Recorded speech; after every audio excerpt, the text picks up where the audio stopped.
ಸರಿ ಸರ್, ಮುಂದುವರಿಸಿ. ಓಕೆ, ಇವತ್ತಿನ ಸೆಷನ್ಗೆ ಎಲ್ಲರಿಗೂ ಸ್ವಾಗತ. ಇವತ್ತು ನಾವು ಕನ್ನಡ ಡಿಜಿಟಲ್ ಪುಸ್ತಕಗಳು ಎಂಬ ವಿಷಯದ ಬಗ್ಗೆ ನಾವು ತಿಳ್ಕೊಳ್ಳಿಕ್ಕಿದ್ದೇವೆ. ನಿನ್ನೆ ಮತ್ತು ಮೊನ್ನೆಯ ಸೆಷನ್ನಲ್ಲಿ ತುಂಬ ಜನ ಹಲವು ಪ್ರಶ್ನೆಗಳನ್ನು ಕೇಳಿದ್ದೀರಿ. ನಾನು ಆ ಪ್ರಶ್ನೆಗಳನ್ನು ಇಲ್ಲಿ ತೆರೆದಿಟ್ಟಿದ್ದೇನೆ. ಅದು ಈ 11 ಗಂಟೆಯ ನಂತರ ಪ್ರಶ್ನೋತ್ತರದ ಅವಧಿಯಲ್ಲಿ ಕೂಡ ಅವುಗಳನ್ನು ಕೂಡ ಸಾಧ್ಯ ಇದ್ದರೆ ತಗೊಳ್ತೇವೆ. ಇವತ್ತಿನ ಪ್ರಶ್ನೆಗಳಾದ ಮೇಲೆ ಸಮಯ ಇದ್ದರೆ ಆ ಪ್ರಶ್ನೆಗಳನ್ನು ಕೂಡ ತಗೊಳ್ತೇವೆ. ಇಲ್ಲ ಅಂದರೆ ನಾವು ಮುಂದಕ್ಕೆ ಒಂದು ಗೂಗಲ್ ಗ್ರೂಪ್ ಮಾಡಿ ಅದರಲ್ಲಿ ಚರ್ಚೆಯನ್ನು ಮುಂದುವರಿಸಬಹುದು ಅಂತ ನಾವು ತೀರ್ಮಾನ ಮಾಡಿದ್ದೇವೆ. ಈಗ ಮುಂದುವರಿಸ್ತೇನೆ. ಇವತ್ತಿನ ವಿಷಯಗಳು ಕನ್ನಡ ವಿಕಿಸೋರ್ಸು, ಕನ್ನಡ ಪುಸ್ತಕಗಳನ್ನು ಡಿಜಿಟಲೀಕರಣ ಮಾಡೋದು ಹೇಗೆ, ಅಂದರೆ OCR ಮಾಡೋದು ಹೇಗೆ, ಕನ್ನಡದ ಪುಸ್ತಕ ಅಥವಾ ಬುಕ್, ವಿದ್ಯುನ್ಮಾನ ಪುಸ್ತಕಗಳು ಅಥವಾ ಬುಕ್ಗಳು, ಮತ್ತು ಕನ್ನಡದ ಆಡಿಯೋ ಬುಕ್. ಇಷ್ಟು ಇವತ್ತಿನ ವಿಷಯಗಳು. ಮೊದಲನೇದಾಗಿ ಕನ್ನಡ ವಿಕಿಸೋರ್ಸ್. ಈ ವಿಕಿಸೋರ್ಸ್ ಅಂತ ಹೇಳೋದು ವಿಕಿಪೀಡಿಯಾದ್ದೇ ಒಂದು ಸೋದರ ಯೋಜನೆ. ಅವರದ್ದೇ ವಿಕಿಸೋರ್ಸು, ವಿಕ್ಷನರಿ, ವಿಕಿಕೋಟ್, ಈ ತರ ಹಲವುಗಳಿವೆ, ಯೋಜನೆಗಳಿವೆ. ಅದರಲ್ಲಿ ಒಂದು ವಿಕಿಸೋರ್ಸ್ ಕೂಡ. ಇದು ಏನಂದ್ರೆ ಹಕ್ಕು ಸ್ವಾಮ್ಯದಿಂದ ಮುಕ್ತವಾದ ಪುಸ್ತಕಗಳು ಮಾತ್ರ ಇದರಲ್ಲಿ ಇರಬಹುದು. ನೀವು ನಿಮ್ಮ ಪುಸ್ತಕಗಳನ್ನು ಕ್ರಿಯೇಟಿವ್ ಕಾಮನ್ಸ್ ಲೈಸೆನ್ಸ್ ನಲ್ಲಿ ಬಿಡುಗಡೆ ಮಾಡಿದರೆ ಅವುಗಳನ್ನು ಕೂಡ ಇಲ್ಲಿಗೆ ಹಾಕಬಹುದು. ಕ್ರಿಯೇಟಿವ್ ಕಾಮನ್ಸ್ ಲೈಸೆನ್ಸ್ಗೆ ನಾನು ಕನ್ನಡದಲ್ಲಿ ಮುಕ್ತ ಪರವಾನಗಿ ಅನ್ನೋ ಪದವನ್ನು ಬಳಸ್ತೀನಿ. ಭಾರತದ ಕಾಪಿರೈಟ್ ನಿಯಮ ಪ್ರಕಾರ ಯಾರಾದೊಬ್ರು ಲೇಖಕರು ಒಂದು ಪುಸ್ತಕ ಬರೆದು ಅವರು ನಿಧನರಾಗಿ 60 ವರ್ಷಗಳ ನಂತರ ಅದು ಹಕ್ಕು ಸ್ವಾಮ್ಯದಿಂದ ಮುಕ್ತವಾಗ್ತದೆ. ಅಥವಾ ಅವರೇ ಸ್ವತಃ ನಾನು ನನ್ನ ಪುಸ್ತಕಗಳನ್ನು ಕ್ರಿಯೇಟಿವ್ ಕಾಮನ್ಸ್ ಲೈಸೆನ್ಸ್ ನಲ್ಲಿ ಬಿಡುಗಡೆ ಮಾಡುತ್ತೇನೆ ಅಂತ ಏನಾದ್ರು ಡಿಕ್ಲರೇಷನ್ ಕೊಟ್ರೆ ಆವಾಗ ಅದು ಕೂಡ ಹಕ್ಕು ಸ್ವಾಮ್ಯದಿಂದ ಮುಕ್ತವಾಗಿ ಬರ್ತದೆ. ಅಂತ ಪುಸ್ತಕಗಳನ್ನು ಮಾತ್ರ ನಾವು ವಿಕಿಸೋರ್ಸಿಗೆ ಹಾಕಬಹುದು. ಪುಸ್ತಕಗಳು PDF ಅಥವಾ DJVU ಅಥವಾ MOBI ವಿಧಾನದಲ್ಲಿ ಇರಬೇಕು. MOBI ಅಂದ್ರೆ ನೇರವಾಗಿ ಅದು ಯುನಿಕೋಡ್, DJVU ಮತ್ತು PDF ಅಂದ್ರೆ ಅದು ಇಮೇಜ್ ಫಾರ್ಮ್ಯಾಟ್ಸ್, ಚಿತ್ರ ರೂಪದಲ್ಲಿ ಇರ್ತದೆ. ಈಗ ಸ್ಕ್ಯಾನ್ ಮಾಡಿದ್ದನ್ನು DJVU ಅಥವಾ PDF ನಲ್ಲಿ ಇರ್ತದೆ. ಸ್ಕ್ಯಾನ್ ಮಾಡಿದಾಗ ಅದನ್ನು ಯುನಿಕೋಡ್ ಮಾಡಿದರೆ ಅದು MOBI ಆಗ್ತದೆ ಅಥವಾ EPUB ಆಗ್ತದೆ. OCR ಮೂಲಕ ಯುನಿಕೋಡ್ ಪಟ್ಟಿ ಆಗುತ್ತದೆ. ಅಂದ್ರೆ ಸ್ಕ್ಯಾನ್ ಮಾಡಿ OCR ಮೂಲಕ. ಈ ವಿಕಿಸೋರ್ಸ್ ನಲ್ಲಿ ನೀವು PDF ಪುಸ್ತಕಗಳನ್ನು ಅಪ್ಲೋಡ್ ಮಾಡಿದರೆ ಮೊದಲಾದರೆ ನಾವೇ ಅದನ್ನು ಕೂತ್ಕೊಂಡು ಎಲ್ಲ ನೇರವಾಗಿ ಒಂದು ನೋಡಿಕೊಂಡು ಟೈಪ್ ಮಾಡಬೇಕಿತ್ತು. ಈಗ ಏನಾಗಿದೆ ಅಂದ್ರೆ ಟೆಸರಾಕ್ಟ್ ಅಂತ ಹೇಳುವ OCR ಅನ್ನು ವಿಕಿಸೋರ್ಸ್ಗೆ ನೇರವಾಗಿ ಲಿಂಕ್ ಮಾಡಿರುವುದರಿಂದ ಅದು ತಾನಾಗಿ ಎಲ್ಲ OCR ಆಗಿ ಬರ್ತದೆ. OCR ಅಂದ್ರೆ ಆಪ್ಟಿಕಲ್ ಕ್ಯಾರೆಕ್ಟರ್ ರಿಕಗ್ನಿಷನ್ ಅಂತಂದ್ರೆ ಇಮೇಜಿನಿಂದ ಅಥವಾ ಚಿತ್ರ ರೂಪದಿಂದ ಪಠ್ಯ ರೂಪಕ್ಕೆ ಪರಿವರ್ತನೆ ಆಗಿ ಬರ್ತದೆ. ಹಾಗೆ ಬಂದದ್ದು 100% ಸರಿ ಇರುವುದಿಲ್ಲ. ಅದನ್ನು ಸಮುದಾಯದವರು ಅಂದ್ರೆ ವಿಕಿಸೋರ್ಸ್ ಸಮುದಾಯದವರು, ವಿಕಿಪೀಡಿಯಾ ಸಮುದಾಯ ಇದ್ದ ಹಾಗೆ ವಿಕಿಸೋರ್ಸ್ ಸಮುದಾಯ ಎರಡರಲ್ಲೂ ಒಂದೇ ಲಾಗಿನ್ ಆಗ್ತದೆ. ಅದನ್ನು ತಿದ್ದಬೇಕು. ತಿದ್ದಿ ಆಮೇಲೆ ಇನ್ನೊಂದು ರೌಂಡ್ ತಿದ್ದಬೇಕು. ಹಾಗೆ ಎರಡು ಹಂತಗಳಲ್ಲಿ ತಿದ್ದಬೇಕು. ತಿದ್ದಿದ ಮೇಲೆ ಅಂತಿಮವಾಗಿ ಅದು EPUB ಅಥವಾ MOBI ಆಗಿ ಡೌನ್ಲೋಡ್ ಆಗಬೇಕು. ಮಾಡ್ಕೋಬಹುದು, ಬೇಕಾದಲ್ಲೇ ಇರಬಹುದು. ನಿಮಗೆ ಬೇಕಿದ್ರೆ ನಿಮಗೆ ಮೊಬೈಲ್ನಲ್ಲಿ ಓದ್ಬೇಕಿದ್ರೆ ಪುಸ್ತಕ ಮಾಡಿ, ಅದೇ ಪುಸ್ತಕ ಮಾಡಿ ಓದ್ಬೇಕಿದ್ರೆ ಅದನ್ನ EPUB ಅಥವಾ MOBI ಆಗಿ ಡೌನ್ಲೋಡ್ ಮಾಡ್ಕೋಬಹುದು. ಒಮ್ಮೆ ಹಾಗೆ ಡೌನ್ಲೋಡ್ ಮಾಡಿಕೊಂಡದ್ದನ್ನು ನೀವು ಬುಕ್ ರೀಡರ್ಸ್ ಅಂದ್ರೆ ಕಿಂಡಲ್ ಇತ್ಯಾದಿಗಳಲ್ಲಿ ಕೂಡ ಅಥವಾ ಸ್ಮಾರ್ಟ್ ಫೋನ್ ಅಥವಾ ಟ್ಯಾಬ್ಲೆಟ್ಗಳಲ್ಲಿ ಕೂಡ ಓದಬಹುದು. ಕನ್ನಡ ವಿಕಿಸೋರ್ಸ್ ಪ್ರಾತ್ಯಕ್ಷಿಕೆ. ಈಗ ನಾನು ವಿಕಿಸೋರ್ಸ್, ಕನ್ನಡ ವಿಕಿಸೋರ್ಸ್ ತೋರಿಸ್ತೇನೆ. ನಾನು ಇವಾಗಲೇ ನಿಮಗೆ ತೋರಿಸಿದ್ದೆ ಕನ್ನಡ ವಿಕಿಸೋರ್ಸ್ನ URL kn.wikisource.org ಇದೆ ಮೇಲೆ ನೋಡಿ, kn.wikisource.org. ನಾನು ಮೊನ್ನೆ ಹೇಳಿದ್ದೆ, ದಯವಿಟ್ಟು ಎಲ್ಲರೂ ನಿಮ್ಮ ಲ್ಯಾಪ್ಟಾಪ್ನಿಂದಲೇ ಜಾಯಿನ್ ಆದರೆ ಒಳ್ಳೇದು ಅಂತ. ಯಾಕಂದ್ರೆ ಈ ಚಿಕ್ಕ ಚಿಕ್ಕ ಅಕ್ಷರಗಳು ನಿಮಗೆ ಕಾಣಿಸುವುದಿಲ್ಲ ಮೊಬೈಲ್ ಆದ್ರೆ. ಇಲ್ಲಿ ನೋಡಿ, ಇಲ್ಲಿ ಮೇಲ್ಗಡೆ ವಿಕಿಸೋರ್ಸ್ ಅಂತ ಇದೆ, ಎಡಗಡೆ ಮುಖ್ಯ ಪುಟ ಅಂತ, ಮೇಲ್ಗಡೆ ಇಲ್ಲಿ ನೋಡಿ ಪವನಜ ಅಂತ ಇದೆ. ಇದು ನಾನು ಲಾಗಿನ್ ಆಗಿದ್ದೀನಿ. ಲಾಗಿನ್ ಆಗದೆ ಕೂಡ ನೀವು ವಿಕಿಸೋರ್ಸ್ ಅನ್ನು ಬಳಸಬಹುದು, ಲಾಗಿನ್ ಆಗ್ಬೇಕಾಗಿಲ್ಲ. ಆದ್ರೆ ಏನಾದ್ರು ತಿದ್ದುಪಡಿ ಮಾಡ್ಬೇಕಿದ್ರೆ ಲಾಗಿನ್ ಆದ್ರೆ ಒಳ್ಳೇದು. ನೀವು ವಿಕಿಪೀಡಿಯಾದಲ್ಲಿ ನೀವು ಖಾತೆ ತೆರೆದಿದ್ರೆ ಅದು ಇಲ್ಲಿ ಕೂಡ ಆಗುತ್ತೆ, ಕೆಲಸಕ್ಕೆ ಬರ್ತದೆ. ಇಲ್ಲಿ ನೋಡಿ ಪುರಂದರದಾಸರ ಹಾಡಿದೆ. ಇವರೊಬ್ರು ನಿರಂಜನ ಅಂತ ಹೇಳುವ ಒಬ್ಬರು ಲೇಖಕರ ಇಲ್ಲಿ ಏನು ಫೀಚರ್ ಆಥರ್ ಅಂತಾರಲ್ಲ ಹಾಗೆ. ಪ್ರಮಾಣೀಕರಣ ಬಾಕಿ ಇರುವ ಪುಸ್ತಕಗಳು, ವಿಕಿಸೋರ್ಸ್ ನಲ್ಲಿರುವ ಪುಸ್ತಕಗಳು: ನಾವು ಮನುಷ್ಯರು, ವಿಮೋಚನೆ, ದೂರದ ನಕ್ಷತ್ರ, ಮಹಾಕ್ಷತ್ರಿಯ, ದಾಸ ಸಾಹಿತ್ಯ, ವಚನ ಸಾಹಿತ್ಯ. ನೀವು ಅಕಾರಾದಿ ವಿಂಗಡಣೆ ಇಲ್ಲಿದೆ. ವಿಕಿಪೀಡಿಯಾದವರ ಇತರ ಯೋಜನೆಗಳಿಗೆ ಕೊಂಡಿ ಇಲ್ಲಿದೆ. ಬೇರೆ ಭಾಷೆಗಳಲ್ಲಿ ವಿಕಿಸೋರ್ಸ್ ಎಡಗಡೆ ಇದೆ ಲಿಂಕ್ಗಳು. ಆಮೇಲೆ ಇಲ್ಲಿ ನೋಡಿ ಸಮುದಾಯ ಪುಟ ಅಂತ ಇದೆ, ಇಲ್ಲಿ ಹೋಗ್ಬೋದು. ಸಹಾಯ ಪುಟ ಇದೆ. ಯಾವುದೋ ಒಂದು ಕೃತಿ ಅಂತ ಕ್ಲಿಕ್ ಮಾಡಿದ್ರೆ ಯಾವುದೋ ಒಂದು ಕೃತಿಗೆ ಹೋಗ್ತದೆ. ಯಾರೋ ಒಬ್ಬ ಲೇಖಕ ಅಂದ್ರೆ ಒಂದು ಲೇಖಕ ಹೋಗ್ತದೆ. ಯಾವುದೋ ಒಂದು ಪುಟ ಅಂದ್ರೆ ಯಾವುದೋ ಒಂದು ಪುಟಕ್ಕೆ ಹೋಗ್ತದೆ.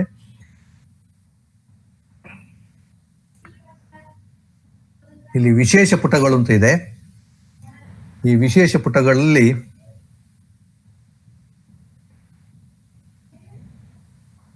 ಪರಿವಿಡಿಗಳ ಪಟ್ಟಿ ಅಂತ ಇದೆ. ಎಷ್ಟು ಪುಸ್ತಕಗಳಿವೆ ಅಂತ ಒಂದು ಪಟ್ಟಿ ಇಲ್ಲಿದೆ ನೋಡಿ, ಯಾವ ಪುಸ್ತಕಗಳು. ಹಸಿರು ಅಂದರೆ ಇಲ್ಲಿ ನೋಡಿ ಪ್ರಾರಂಭದಲ್ಲಿ ಕೊಟ್ಟಿದ್ದಾರೆ ಇಂಡೆಕ್ಸು. ಹಸಿರು ಅಂದ್ರೆ ಸಂಪೂರ್ಣ ಪ್ರಕಟಣೆ ಆದ್ದು 3990 ಪುಟಗಳು. ಪರಿಶೀಲನೆ ಆದದ್ದು ಅಂದ್ರೆ ಹಳದಿ ಬಣ್ಣದ್ದು 2377. ಪರಿಶೀಲನೆ ಆಗದೇ ಇದ್ದದ್ದು 53,000. Problematic pages 84. ಪರಿವಿಡಿಗೆ ಬಂದ್ರೆ ನೋಡಿ ವಿಮೋಚನೆ ಸಂಪೂರ್ಣ ಆಗಿದೆ, ಅದೇನು ಸ್ವಲ್ಪ ಇಲ್ಲಿ ಅದು ಹಳದಿ ಬಾಕಿ ಇದೆ. ಮಹಾಕ್ಷತ್ರಿಯ ಸಂಪೂರ್ಣ ಆಗಿದೆ. ರಂಗಮ್ಮನ ವಟಾರ ಸಂಪೂರ್ಣ ಆಗಿದೆ. ನವೋದಯ ಪೂರ್ತಿಯಾಗಿದೆ. ಕರ್ನಾಟಕದ ಗತವೈಭವ ಏನೋ ಒಂದು ಸ್ವಲ್ಪ ಖಾಲಿ ಪುಟ ಇದೆ, ಅದು ಆಗಿದೆ ಅಂತಲೇ ತಿಳ್ಕೊಬಹುದು. ನಾಸ್ತಿಕ ಕೊಟ್ಟ ದೇವರಾಗಿದೆ. ಕೆಲವು ಏನೂ ಆಗಿಲ್ಲ ನೋಡಿ, ನಡೆದಿದ್ದ ದಾರಿ ತುಂಬಾ ಬಾಕಿ ಇದೆ. ನೋವು ಕೂಡ ಅಷ್ಟೇ ಬಾಕಿ ಇದೆ. ಹಾಗೆ ಸುಮಾರು ಪುಸ್ತಕಗಳು ಇವೆ. ಈಗ ಒಂದು ಪುಸ್ತಕ ಉದಾಹರಣೆ ನೋಡುವ. ಪರಿವಿಡಿ, ಇದು ವಿಮೋಚನೆ, ನಿರಂಜನ ಅವರದ್ದು. ಇದರಲ್ಲಿ ನೋಡಿ ಒಟ್ಟು 350 ಪುಟ ಇದೆ. ಈಗ ಯಾವ್ದಾದ್ರು ಒಂದು ಪುಟ ತಕೊಂಡ್ರೆ 56ನೇ ಪುಟ ಅಂತ ತಗೋತೀನಿ ನಾನು. ಇನ್ನೊಂದು ಟ್ಯಾಬ್ ಅಲ್ಲಿ ಓಪನ್ ಮಾಡ್ತೀನಿ. ವಿಮೋಚನೆ ನೋಡಿ 56ನೇ ಪುಟ. ಇದು 56ನೇ ಪುಟ. ಇದು ಸ್ಕ್ಯಾನ್ ಮಾಡಿದ್ದು. ಬಲಗಡೆ ಇರೋದು ಸ್ಕ್ಯಾನ್ಡ್ ಇಮೇಜು, ಎಡಗಡೆ ಇರೋದು OCR ಅದ್ದು. ಇದು OCR ಅಂದ್ರೆ ಇದು ಟೆಕ್ಸ್ಟ್. ಇದು ಈ ಟೆಕ್ಸ್ಟ್ ಅನ್ನು ನೀವು ಕಾಪಿ ಮಾಡಿ ವರ್ಡ್ ಅಲ್ಲಿ ಅಥವಾ ನೋಟ್ ಪ್ಯಾಡ್ ಅಲ್ಲಿ ಎಲ್ಲಿ ಬೇಕಾದ್ರೂ ಬಳಸಬಹುದು.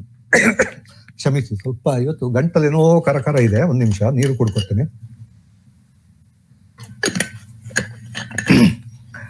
ಇದು ನಿರಂಜನ ಅವರ ಎಲ್ಲಾ ಪುಸ್ತಕಗಳನ್ನು ತೇಜಸ್ವಿನಿ ನಿರಂಜನ ಅವರು ಕ್ರಿಯೇಟಿವ್ ಕಾಮನ್ಸ್ ನಲ್ಲಿ ಬಿಡುಗಡೆ ಮಾಡಿರುವ ಕಾರಣ ನಾವು ಆ ಪುಸ್ತಕಗಳನ್ನೆಲ್ಲ ವಿಕಿ ಸೋರ್ಸ್ಗೆ ಹಾಕಿದ್ದೇವೆ. ಎಲ್ಲ ಪುಸ್ತಕಗಳದ್ದು ಇನ್ನು ಈ ತರ ಪರಿವರ್ತನೆ ಆಗಿಲ್ಲ. ನೀವು ಇಲ್ಲಿ ಮೂಲ ಪುಟಕ್ಕೆ ಹೋದ್ರೆ ಇಲ್ಲಿ ನೋಡಿ ಶೀರ್ಷಿಕೆ ವಿಮೋಚನೆ ಅಂತ ಇದೆ. ಅಲ್ಲಿಗೆ ಹೋದ್ರೆ ಈ ಪುಸ್ತಕಗಳ ಎಲ್ಲ ಅಧ್ಯಾಯಗಳು ಇಲ್ಲಿ ಎಡಗಡೆ ಇವೆ ನೋಡಿ. ಯಾವುದೇ ಅಧ್ಯಾಯಕ್ಕೆ ಹೋಗ್ಬೋದು ನೀವು. ಇಲ್ಲಿ ಮೇಲ್ಗಡೆ ನೋಡಿ ಅಂತ ಇದೆಯಲ್ಲ, ಇಲ್ಲಿ ಮೌಸ್ ಇಟ್ರೆ ತೋರಿಸ್ತದೆ. Download this featured text as an EPUB file ಅಂತ. ನಿಮ್ಮ ಮೊಬೈಲ್ ನಲ್ಲಿ ಓದ್ಲಿಕ್ಕೆ ಆಗೋದ್ಲಿಕ್ಕೆ ಕಷ್ಟ ಇದೆ, ಲ್ಯಾಪ್ಟಾಪ್ ಅಲ್ಲಾದ್ರೆ ನೋಡ್ಬೋದು. ಇದು ಟೆಕ್ಸ್ಟ್, ಕಂಪ್ಲೀಟ್ ಪ್ಯೂರ್ ಟೆಕ್ಸ್ಟ್ ಅಂದ್ರೆ ನೀವು ಅದ ಪಠ್ಯವನ್ನು ತಕೊಂಡು ನೀವು ಅದರ ಮೇಲೆ NLP ಮಾಡಬೇಕು ಅಂದ್ರೆ ನಿಮಗೆ ಟೆಕ್ಸ್ಟ್ ಬೇಕು. ಈ ಟೆಕ್ಸ್ಟ್ ಇಲ್ಲಿದೆ. ಅಥವಾ ಮೋಬಿ ಅಂದ್ರೆ ಇದು ಕಿಂಡಲ್ಗೆ ಎಲ್ಲ ಉಪಯೋಗ ಆಗ್ತದೆ. EPUB ಅಂದ್ರೆ ಯೂನಿವರ್ಸಲ್ ಸ್ಟ್ಯಾಂಡರ್ಡ್ ಎಲೆಕ್ಟ್ರಾನಿಕ್ ಪಬ್ಲಿಕೇಶನ್ ಅಂತ. ಈಗ ನಾವು ವಾಪಸ್ ಇದಕ್ಕೆ ಪ್ರೆಸೆಂಟೇಷನ್ಗೆ ಬರ್ತೀನಿ.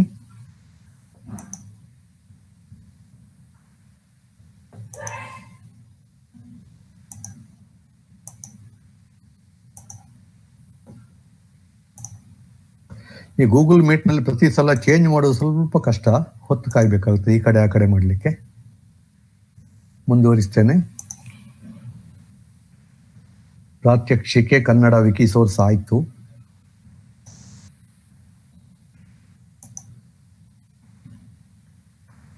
ಪ್ರಾತ್ಯಕ್ಷಿಕೆ ಆಯ್ತು. ಈಗ ಮುಂದೆ ಹೋಗುವ. ಕನ್ನಡ ಪುಸ್ತಕಗಳನ್ನು ಡಿಜಿಟಲೀಕರಣ ಮಾಡೋದು ಏನು, ಹೇಗೆ ಅಂತ. ಸಾಮಾನ್ಯವಾಗಿ ನಾವು ಡಿಜಿಟಲೀಕರಣ ಮಾಡಬೇಕಾಗಿರೋದು ತುಂಬಾ ಅತಿ ಹಳೆಯ ಪುಸ್ತಕಗಳು, ಸದ್ಯಕ್ಕೆ ಮುದ್ರಣ ರೂಪದಲ್ಲಿ ಇಲ್ಲದ ಹೊಸ ಪುಸ್ತಕಗಳು ಲಭ್ಯ ಇಲ್ಲದ್ದು, ಅವುಗಳನ್ನು ನಾವು ಡಿಜಿಟಲೀಕರಣ ಮಾಡೋದು ಸಾಮಾನ್ಯವಾದ ಅಭ್ಯಾಸ. ಇದು ಯಾಕೆ ಅಂದ್ರೆ ಅದೇ ಹಳೆ ಪುಸ್ತಕಗಳು ಮತ್ತೆ ಮತ್ತೆ ಜನರಿಗೆ ಬೇಕು, ಅವುಗಳ ಪಠ್ಯ ಬೇಕು, ಅವುಗಳನ್ನು ಪಠ್ಯವನ್ನು ಬಳಸಿಕೊಂಡು ಪುನರ್ ಮುದ್ರಣ ಮಾಡುವುದು, ಇಲ್ಲ ಅವುಗಳ ಮೇಲೆ ಸಹಜ ಭಾಷಾ ಸಂಸ್ಕರಣೆ ಮಾಡುವುದು ಇತ್ಯಾದಿಗಳಿಗೆ ಅದು ಅಗತ್ಯ ಇದೆ. ಹಲವು ಹಂತಗಳಿವೆ. ಯಾವುದೆಲ್ಲ ಹಂತಗಳು? ಮೊದಲನೆಯದಾಗಿ ಪುಸ್ತಕವನ್ನು ಸ್ಕ್ಯಾನ್ ಮಾಡೋದು. ಸ್ಕ್ಯಾನ್ ಮಾಡಿದ ಮೇಲೆ ಅದನ್ನು PDF ಆಗಿ ಉಳಿಸಬಹುದು, ಅಥವಾ DJVU ಕೂಡ ಆಗ್ಬಹುದು. PDF ಆಗಿ ಬೇಕಾಗಿಲ್ಲ, DJVU ಕೂಡ ಆಗಬಹುದು. ಆಮೇಲೆ OCR ತಂತ್ರಾಂಶವನ್ನು ಬಳಸಿ, OCR ಅಂದ್ರೆ ಆಪ್ಟಿಕಲ್ ಕ್ಯಾರೆಕ್ಟರ್ ರೆಕಗ್ನಿಷನ್ ಅಂತ, ಅಂದ್ರೆ ಅದು ಚಿತ್ರ ರೂಪದಲ್ಲಿರುವ ಅಕ್ಷರಗಳನ್ನು ಪಠ್ಯ ರೂಪಕ್ಕೆ ಬದಲಾವಣೆ ಮಾಡ್ತದೆ. ಅವುಗಳನ್ನು ಬಳಸಿ ಅವುಗಳನ್ನು ಯುನಿಕೋಡ್ಗೆ ಪರಿವರ್ತನೆ ಮಾಡಬೇಕು. ನೆನಪಿಟ್ಕೊಳ್ಳಿ, ನಮಗೆ ಎಲ್ಲಾ ಪಠ್ಯಗಳು ಯುನಿಕೋಡ್ ಅಲ್ಲೇ ಬೇಕು, ಹಳೆಯ ಫಾಂಟ್ ನುಡಿ ಬರಹ ಅಲ್ಲ. ಯುನಿಕೋಡ್ ಪಠ್ಯದಲ್ಲಿ ಅದು ಸಂಗ್ರಹಿಸಿದ್ದನ್ನು ನಾವು ಅಂತರ್ಜಾಲಕ್ಕೆ ಅಂದ್ರೆ ವೆಬ್ಸೈಟ್ಗೆ ಹಾಕ್ಬೋದು. ನಿಮಗೆ ನಿರಂಜನ ಅವರ ಎಲ್ಲ ಪುಸ್ತಕಗಳು ಈಗ ವಿಕಿಸೋರ್ಸ್ನಲ್ಲಿ ಪಠ್ಯ ರೂಪದಲ್ಲಿ ಕೂಡ ಲಭ್ಯ ಇದೆ. ಅದನ್ನು ನೀವು ಬೇಕಿದ್ರೆ ನಿಮ್ಮ ಜಾಲತಾಣಕ್ಕೆ ಕೂಡ ತಗೋಬಹುದು. ಆಮೇಲೆ ಅದನ್ನು ಬುಕ್ ಆಗಿ ಪರಿವರ್ತನೆ, ಈಗ ನಾನು ತೋರಿಸಿದೆ, EPUB ಅಥವಾ MOBI ಆಗಿ ಮಾಡುವುದು. ಯುನಿಕೋಡ್ ಪಠ್ಯದಿಂದ ಏನೇನು ಲಾಭ ಇದೆ ನಾನು ನನ್ನ ಮೊದಲ ತರಗತಿಯಲ್ಲೇ ಹೇಳಿದ್ದೆ ಏನೇನು ಲಾಭ ಇದೆ ಅಂತ. ಇನ್ನೊಮ್ಮೆ ಹೇಳ್ತೇನೆ. ನಿಮಗೆ ಪಠ್ಯವನ್ನು ಹುಡುಕಬಹುದು. ಪಠ್ಯದಿಂದ ಧ್ವನಿಗೆ ಬದಲಾವಣೆ, ಅಂದ್ರೆ ದೃಷ್ಟಿಶಕ್ತಿ ವಂಚಿತರಿಗೆ ನೀವು ಅದನ್ನು ಆಡಿಯೋ ಬುಕ್ ಆಗಿ ಮಾತ್ರ ಓದ್ಲಿಕ್ಕೆ ಆಗ್ತದೆ ಆವಾಗ. ಅಥವಾ ನೀವು ಕಾರಲ್ಲಿ ಹಾಕೊಂಡು ಆಡಿಯೋ ಬುಕ್ ಪ್ಲೇ ಮಾಡ್ಕೊಂಡು ಡ್ರೈವ್ ಮಾಡ್ಕೊಂಡು ಹೋಗೋದು. ಬೆಂಗಳೂರಿನಲ್ಲಿ ಗೊತ್ತಲ್ಲ, 2 ಗಂಟೆ ಬೇಕು ಕನಿಷ್ಠ ಒಂದು ತುದಿಯಿಂದ ಇನ್ನೊಂದು ತುದಿಗೆ ಹೋಗ್ಲಿಕ್ಕೆ. ನಿಮಗೆ ಒಂದು ಪುಸ್ತಕ ಸಂಪೂರ್ಣ ಆಡಿಯೋ ಬುಕ್ ಆಗಿ ಪ್ಲೇ ಮಾಡಿ ಮುಗಿಸ್ಬೋದು ಅಷ್ಟೊತ್ತಿಗೆ. ಅಥವಾ NLP ಮಾಡಲಿಕ್ಕೆ, ಸಹಜ ಭಾಷಾ ಸಂಸ್ಕರಣೆ ಕೂಡ ಯುನಿಕೋಡ್ ಪಠ್ಯ ಇದ್ರೆ ಉಪಯೋಗ ಇದೆ.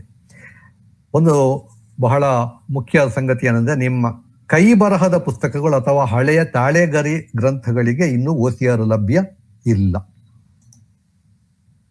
ಕನ್ನಡದ OCR ಆಪ್ಟಿಕಲ್ ಕ್ಯಾರೆಕ್ಟರ್ ರೆಕಗ್ನಿಷನ್, ಅದೇ ಇವಾಗಲೇ ಹೇಳಿದಾಗೆ ಚಿತ್ರ ರೂಪದಲ್ಲಿ ಇದು ಅಕ್ಷರಗಳನ್ನು ಪಠ್ಯ ರೂಪಕ್ಕೆ ಪರಿವರ್ತನೆ ಮಾಡುವುದು. ಹಲವು ತಂತ್ರಾಂಶಗಳು ಲಭ್ಯವಿವೆ. ಅದರಲ್ಲಿ ಸದ್ಯಕ್ಕೆ ಸಂಪೂರ್ಣ ಮುಕ್ತ ತಂತ್ರಾಂಶ ಮತ್ತು ಬಹುಮಟ್ಟಿಗೆ ಸರಿಯಾಗಿಯೇ ಕೆಲಸ ಮಾಡುವಂಥದ್ದು ಟೆಸರಾಕ್ಟ್ ಅಂತ. ಈ ಟೆಸರಾಕ್ಟ್ ಸುಮಾರು 95% ಹೆಚ್ಚು ಚೆನ್ನಾಗಿ ಕೆಲಸ ಮಾಡ್ತದೆ. github.com/tesseract/OCR/tesseract ಅಂತ ಅದು ಅದರ URL, ಎಲ್ಲಿ ಬೇಕೋ ಅದು ನೀವು ಗೂಗಲ್ ನಲ್ಲಿ ಟೆಸರಾಕ್ಟ್ ಅಂತ ಕೇಳಿ ಸಿಗ್ತದೆ ನಿಮಗೆ. ಆದ್ರೆ ಇದು ಕಮಾಂಡ್ ಲೈನ್ ಅಲ್ಲಿ ಕೆಲಸ ಮಾಡ್ತದೆ. ಅಂದ್ರೆ ನಿಮಗೆ ಸ್ವಲ್ಪ ಬ್ಯಾಚ್ ಪ್ರೊಸೆಸಿಂಗ್, ಕಮಾಂಡ್ ಲೈನ್ ಎಲ್ಲ ಗೊತ್ತಿರಬೇಕು. ಇದು ಓಪನ್ ಸೋರ್ಸ್ ಆದ ಕಾರಣ ನಿಮಗೆ ಲಿನಕ್ಸ್ ನಲ್ಲಿ ಬೇರೆ ಕಡೆ ಎಲ್ಲ ಕೆಲಸ ಮಾಡ್ತದೆ. ಅದಕ್ಕೆ ವಿಯೆಟ್ನಾಮಿಯಸ್ನವರು VietOCR ಅಂತ ಒಂದು ವಿಂಡೋಸ್ ಇಂಟರ್ಫೇಸ್ ಕೊಟ್ಟಿದ್ದಾರೆ.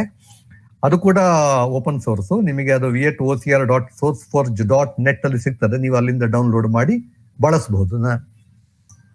ಈಗ ನಾನು VietOCR, ಅದೇ ಕನ್ನಡ OCR ಪ್ರಾತ್ಯಕ್ಷಿಕೆ ಮಾಡ್ತೇನೆ.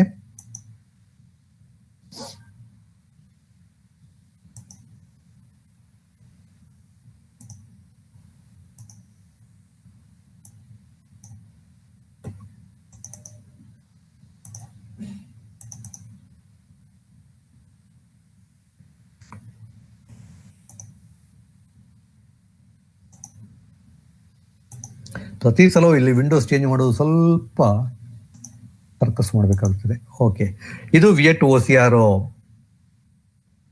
ಕಾಣ್ತಾ ಇದೆಯಲ್ಲ. ಇದು VietOCR ಅಂದ್ರೆ ವಿಯೆಟ್ನಾಂ ಮೀನ್ಸ್ OCR ಅಂತ.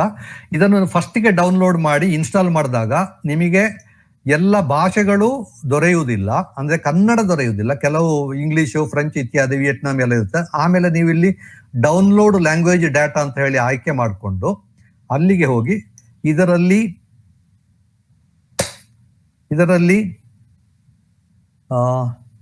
ಕನ್ನಡ ಅಂತ ಇದೆ ನೋಡಿ. ಕನ್ನಡ ಇಲ್ಲಿ ಗ್ರೇ ಆಗಿದೆ, ಅಂದ್ರೆ ಕನ್ನಡ ನಾನು ಇವಾಗಲೇ ಡೌನ್ಲೋಡ್ ಮಾಡಿದ್ದೇನೆ. ಅದನ್ನು ನೀವು ಡೌನ್ಲೋಡ್ ಮಾಡ್ಕೋಬೇಕು. ನೀವು ಅದರಲ್ಲಿ ನೋಡಿ ಹಂಗೇರಿಯನ್ನು, ಹಿಂದಿ ಇದೆ, ಕನ್ನಡ ಇದೆ, ಕೊರಿಯನ್ನು, ಮಲಯಾಳಂ, ಹೀಗೆ ಹಲವು ಭಾಷೆಗಳಿವೆ, ಮರಾಠಿ ಇದೆ. ಈಗ ನಾನು ಡೌನ್ಲೋಡ್ ಮಾಡುವ ಅಗತ್ಯ ಇಲ್ಲ, ಯಾಕಂದ್ರೆ ನಾನು ಇವಾಗಲೇ ಡೌನ್ಲೋಡ್ ಮಾಡಿದ್ದೇನೆ. ಆಮೇಲೆ ಇಲ್ಲಿ ಬಲಗಡೆ OCR ಲ್ಯಾಂಗ್ವೇಜ್ ಅಂತ ಹೇಳುವಲ್ಲಿ ಯಾವ ಭಾಷೆ ಅಂತ ಆಯ್ಕೆ ಮಾಡಬೇಕು. ಈಗ ಇಂಗ್ಲಿಷು, ಅರೇಬಿಕ್, ಕನ್ನಡ ಮತ್ತು ವಿಯೆಟ್ನಾಮೀಸ್ ಇಷ್ಟು ಇದೆ. ಇದರಲ್ಲಿ ಎಷ್ಟು ಭಾಷೆ ಬೇಕಾದ್ರೂ ನೀವು ಸೇರಿಸ್ಕೋಬಹುದು. ನಾನು ಸದ್ಯಕ್ಕೆ ಕನ್ನಡ ಒಂದು ಸೇರಿಸಿದ್ದೀನಿ. ಆಮೇಲೆ ನಿಮಗೆ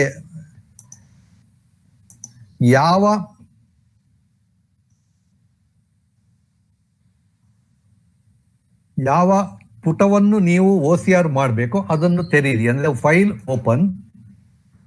ಓಪನ್ ಮಾಡಿ. ನಾನು ನಿನ್ನೆನೆ ಒಂದು ಕನ್ನಡ ವ್ಯಾಕರಣ ಅಂತ ಒಂದು ಪುಟ ತೆರೆದಿದ್ದೆ, ಸ್ಕ್ಯಾನ್ ಮಾಡಿಟ್ಟಿದ್ದೆ.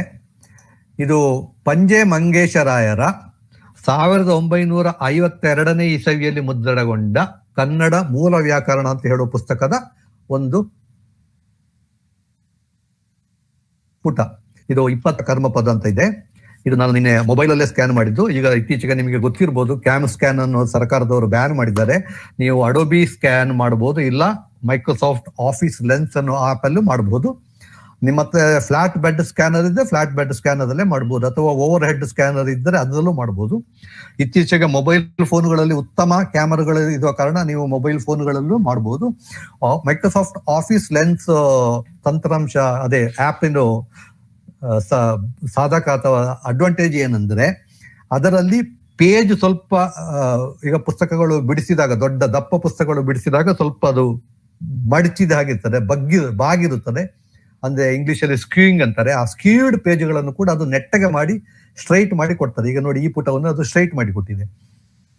ಇದು office lens, Microsoft office lens. ಇದು ನೋಡಿ, ನಾನು ಬೇಕು ಅಂತಲೇ ಕೆಟ್ಟದಾಗಿರುವ ಪೇಜ್ ತಗೊಂಡಿದ್ದೇನೆ. ಅಲ್ಲಲ್ಲಿ ಚುಕ್ಕಿಗಳೆಲ್ಲ ಇವೆ. ಅತ್ಯಂತ ಉತ್ತಮ ಕ್ವಾಲಿಟಿಯ ಪೇಜ್ ಅಲ್ಲ ಇದು, ಯಾಕಂದ್ರೆ ನನಗೆ ಅಂತ ಪುಸ್ತಕಗಳನ್ನೇ ಸ್ಕ್ಯಾನ್ ಮಾಡಬೇಕಾಗಿರೋದು. ಇದನ್ನು ತಗೊಂಡ ಮೇಲೆ ಇಲ್ಲಿ ಬಲಗಡೆ ಇಲ್ಲಿ ನೋಡಿ OCR ಅಂತ ಬಟನ್ ಇದೆ, ಅದನ್ನು ಆಯ್ಕೆ ಮಾಡಬೇಕು. ಅದಕ್ಕಿಂತ ಮೊದಲು ನೀವು ನೋಡ್ಬೇಕಾದ್ರೆ ಇಲ್ಲಿ OCR ಲ್ಯಾಂಗ್ವೇಜ್ ಕನ್ನಡ ಇದೆಯಾ ಇಲ್ವ ಅಂತ ನೋಡ್ಕೊಳ್ಳಿ. ಕನ್ನಡ ಅಂತ ಇದೆ. ಆಮೇಲೆ OCR ಅಂತ ಕ್ಲಿಕ್ ಮಾಡಿ, ಅದೀಗ OCR ಮಾಡ್ತದೆ, ಆಗ್ತಾ ಇದೆ. ಕೆಳಗಡೆ ನಿಮಗೆಲ್ಲ ನೋಡಿ OCR ರನ್ನಿಂಗ್ ಅಂತ ಕಾಣ್ತಾ ಇದೆ. ಒಳ್ಳೆ ಇತ್ತೀಚೆಗೆ ಮುದ್ರಣಗೊಂಡ ಪುಸ್ತಕಗಳಾಗಿದೆ. DTP ಮಾಡಿ ಒಳ್ಳೆ ಕ್ವಾಲಿಟಿ, ಒಳ್ಳೆ ಫಾಂಟ್ ಅಲ್ಲಿ ಮಾಡಿದ್ದಾದ್ರೆ ಬೇಗ ಆಗ್ತದೆ, ಒಳ್ಳೆ ತಪ್ಪು ಇಲ್ಲದೆ ಆಗ್ತದೆ. ಇದು ಹಳೆ ಪುಸ್ತಕಗಳಾದ ಕಾರಣ ಸ್ವಲ್ಪ ಜಾಸ್ತಿ ತಪ್ಪು ಬರ್ತದೆ. ನೋಡಿ, ಇಲ್ಲಿ ಮೇಲ್ಗಡೆ 28 ಕರ್ಮಪದ ಅಂತ ಇದೆ. ಇಲ್ಲಿ ಅದು 33 ಕನ್ನಡ ಅಂಕೆ 8 ಇದಾಗ್ತಿದೆ, ಕರ್ಮಪದ ಅಂತ ಬಂದಿದೆ. ಯಾವ ಇಲ್ಲಿ ಕ್ರಿಯಾಪದ ಹೋಗಿ ಶ್ರೀಯಾಪದ ಆಗಿದೆ. ಕರ್ಮ ಪದವು ಅವಶ್ಯವಿರುವುದೋ, ಕ್ರಿಯಾಪದಗಳೇ ಸಕರ್ಮಕಗಳು, ಕಲಿ, ಓದು, ಬರೆ ಎಂಬ ಕ್ರಿಯಾಪದಗಳಿಗೆ ನೋಡಿ ಒಂದು ಬಹುಮಟ್ಟಿಗೆ ಅದೇ 95%ಕ್ಕಿಂತಲೂ ಹೆಚ್ಚಾಗಿ ಈ ತರ ಬರ್ತದೆ. ಅದೇ ವಿಕಿ ಸೋರ್ಸ್ ನಲ್ಲಿ ಈ ತರ ಬರ್ತದೆ. ಮತ್ತೆ ನೀವು ಅದನ್ನು ಓದಿ ಇಲ್ಲಿ ತಪ್ಪುಗಳಿಗೆ ನೋಡಿ, ಇಲ್ಲಿ 8 ಇದೆ, ಅದು ಆಗ್ಬೇಕು. ಹಾಗೆ ಸ್ವಲ್ಪ ಸಣ್ಣ ಸಣ್ಣ ತಪ್ಪುಗಳನ್ನು ನೀವು ತಿದ್ದಬೇಕು. ಇದರಲ್ಲಿ ಬ್ಯಾಚ್ ಪ್ರೊಸೆಸಿಂಗ್ ಕೂಡ ಲಭ್ಯ ಇದೆ. ಅಂದ್ರೆ ನೀವು 2-3 ಪುಸ್ತಕಗಳನ್ನೆಲ್ಲ ಒಂದು ಫೋಲ್ಡರ್ದಲ್ಲಿ ಹಾಕಿ, ಅಷ್ಟು ಫೋಲ್ಡರ್ ನಲ್ಲಿ ಎಲ್ಲ ಪುಸ್ತಕಗಳನ್ನು ನೀನು ಕನ್ವರ್ಟ್ ಮಾಡು ಅಂತ ಹೇಳಿ ಎದ್ದುಕೊಂಡು ಹೋಗಿ ಚಾ ಕುಡಿದು ಊಟ ಮಾಡಿ ಬರುವಾಗ ಅದು ರೆಡಿ ಆಗಿರ್ತದೆ. ಈಗ ನಾನು ಇದನ್ನು ಕ್ಲೋಸ್ ಮಾಡ್ತೇನೆ. ಈಗ ನಾನು ವಾಪಸ್ಸು ಹೋಗ್ಬೇಕು. ಕ್ಲೋಸ್ ಮಾಡಿದೆ ಪ್ರೆಸೆಂಟೇಷನ್ಗೆ.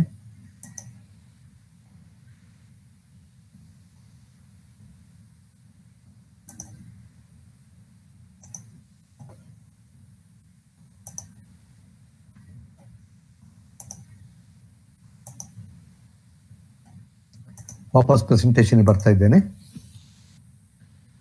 ಕನ್ನಡ ಪುಸ್ತಕಗಳ OCR ನೋಡಿ ಆಯ್ತು. ಈಗ ಮುಂದಿನ ವಿಷಯ ಕನ್ನಡ OCR ಆಯ್ತು. ವಿದ್ಯುನ್ಮಾನ ಪುಸ್ತಕಗಳು. ವಿದ್ಯುನ್ಮಾನ ಪುಸ್ತಕಗಳ ಬಗ್ಗೆ ನಾವು ಹೇಳಲಿಕ್ಕೆ ಮೊದಲು ಸ್ವಲ್ಪ ಮಂಗಳೂರಿನವರಾದ ಕಾರಣ, ಇದು ಕಾರ್ಯಕ್ರಮ ಮಂಗಳೂರು ಎಲೋಸಿಸ್ ಕಾಲೇಜಿನಲ್ಲಿ ನಡೀತಾ ಇರೋ ಕಾರಣ, ಕನ್ನಡದ ಪ್ರಥಮ ಪುಸ್ತಕಗಳು ಮುದ್ರಣ ಎಲ್ಲ ಪ್ರಾರಂಭ ಆಗಿದ್ದು ಮಂಗಳೂರಿನಿಂದ. ನಿಮಗೆ ಗೊತ್ತಿರಬಹುದು, ಪ್ರಥಮ ಪತ್ರಿಕೆ ಕೂಡ ಅಲ್ಲಿಂದಲೇ ಪ್ರಾರಂಭ ಆಗಿದ್ದು. ನಿನ್ನೆ ಪತ್ರಿಕಾ ದಿನಾಚರಣೆ ಇತ್ತು. ಮಂಗಳೂರ ಸಮಾಚಾರ ಅಂತ, ಅದು ಮಂಗಳೂರಿನಿಂದ ಪ್ರಾರಂಭ ಆಗಿದ್ದು. ಬ್ಯಾಸಲ್ ಮಿಷನ್ ಅವರು ಈಗಷ್ಟೇ ನಾನು ತೋರಿಸಿದ ಪಂಜೆ-ಮಂಗೇಶರಾಯರ ಮೂಲ ವ್ಯಾಕರಣ ಗ್ರಂಥ ಕೂಡ ಬ್ಯಾಸಲ್ ಮಿಷನ್ ಮಂಗಳೂರಿನಿಂದ 1952ನೇ ಇಸವಿಯಲ್ಲಿ ಮುದ್ರಣ ಆಗಿದ್ದು. ಕನ್ನಡದ ಪ್ರಥಮ ನಿಘಂಟು, ಕಿಟ್ಟಲ್ ನಿಘಂಟು, ಅದು ಮಂಗಳೂರಿನಲ್ಲೇ ಬಂದಿದ್ದು. ಹೆಚ್ಚಿನ ಕೆಲಸಗಳು ಪ್ರಾರಂಭದಲ್ಲಿ ಬ್ಯಾಸಲ್ ಮಿಷನ್ ಅವರು ತುಂಬಾ ಕೆಲಸ ಮಾಡಿದ್ದಾರೆ. ಈಗ ಮುಂದಕ್ಕೆ ಹೋಗೋಣ. ವಿದ್ಯುನ್ಮಾನ ಪುಸ್ತಕಗಳು. ಮೊದಲನೆಯದಾಗಿ ಪ್ರಕಾಶನದ ವಿಕಾಸ ಹೇಗೆ ಆಯ್ತು ಅಂತ ನೋಡೋಣ. ಇದು ನಾನು ನಂದೊಂದು ಪ್ರತ್ಯೇಕವಾದ ಒಂದು ಪ್ರೆಸೆಂಟೇಷನ್ ಇದೆ, ತಾಳೆಗರಿಯಿಂದ ಟ್ಯಾಬ್ಲೆಟ್ ತನಕ ಅಂತ, ಅದರಿಂದ ಎತ್ತಿಕೊಂಡಿದ್ದೀನಿ. ಈಗ ನೋಡಿ, ಮೊದಲನೇದಾಗಿ ತಾಳೆಗರಿ ಬಗ್ಗೆ ನಾನು ಮೊನ್ನೆ ತೋರಿಸಿದ್ದೆ. ಅಲ್ಲಿಂದ ಮುಂದೆ ಹೋಗಿ ಅಚ್ಚು ಪ್ರೆಸ್ ಬಂತು, ಲೆಟರ್ ಪ್ರೆಸ್ ಅಂತ.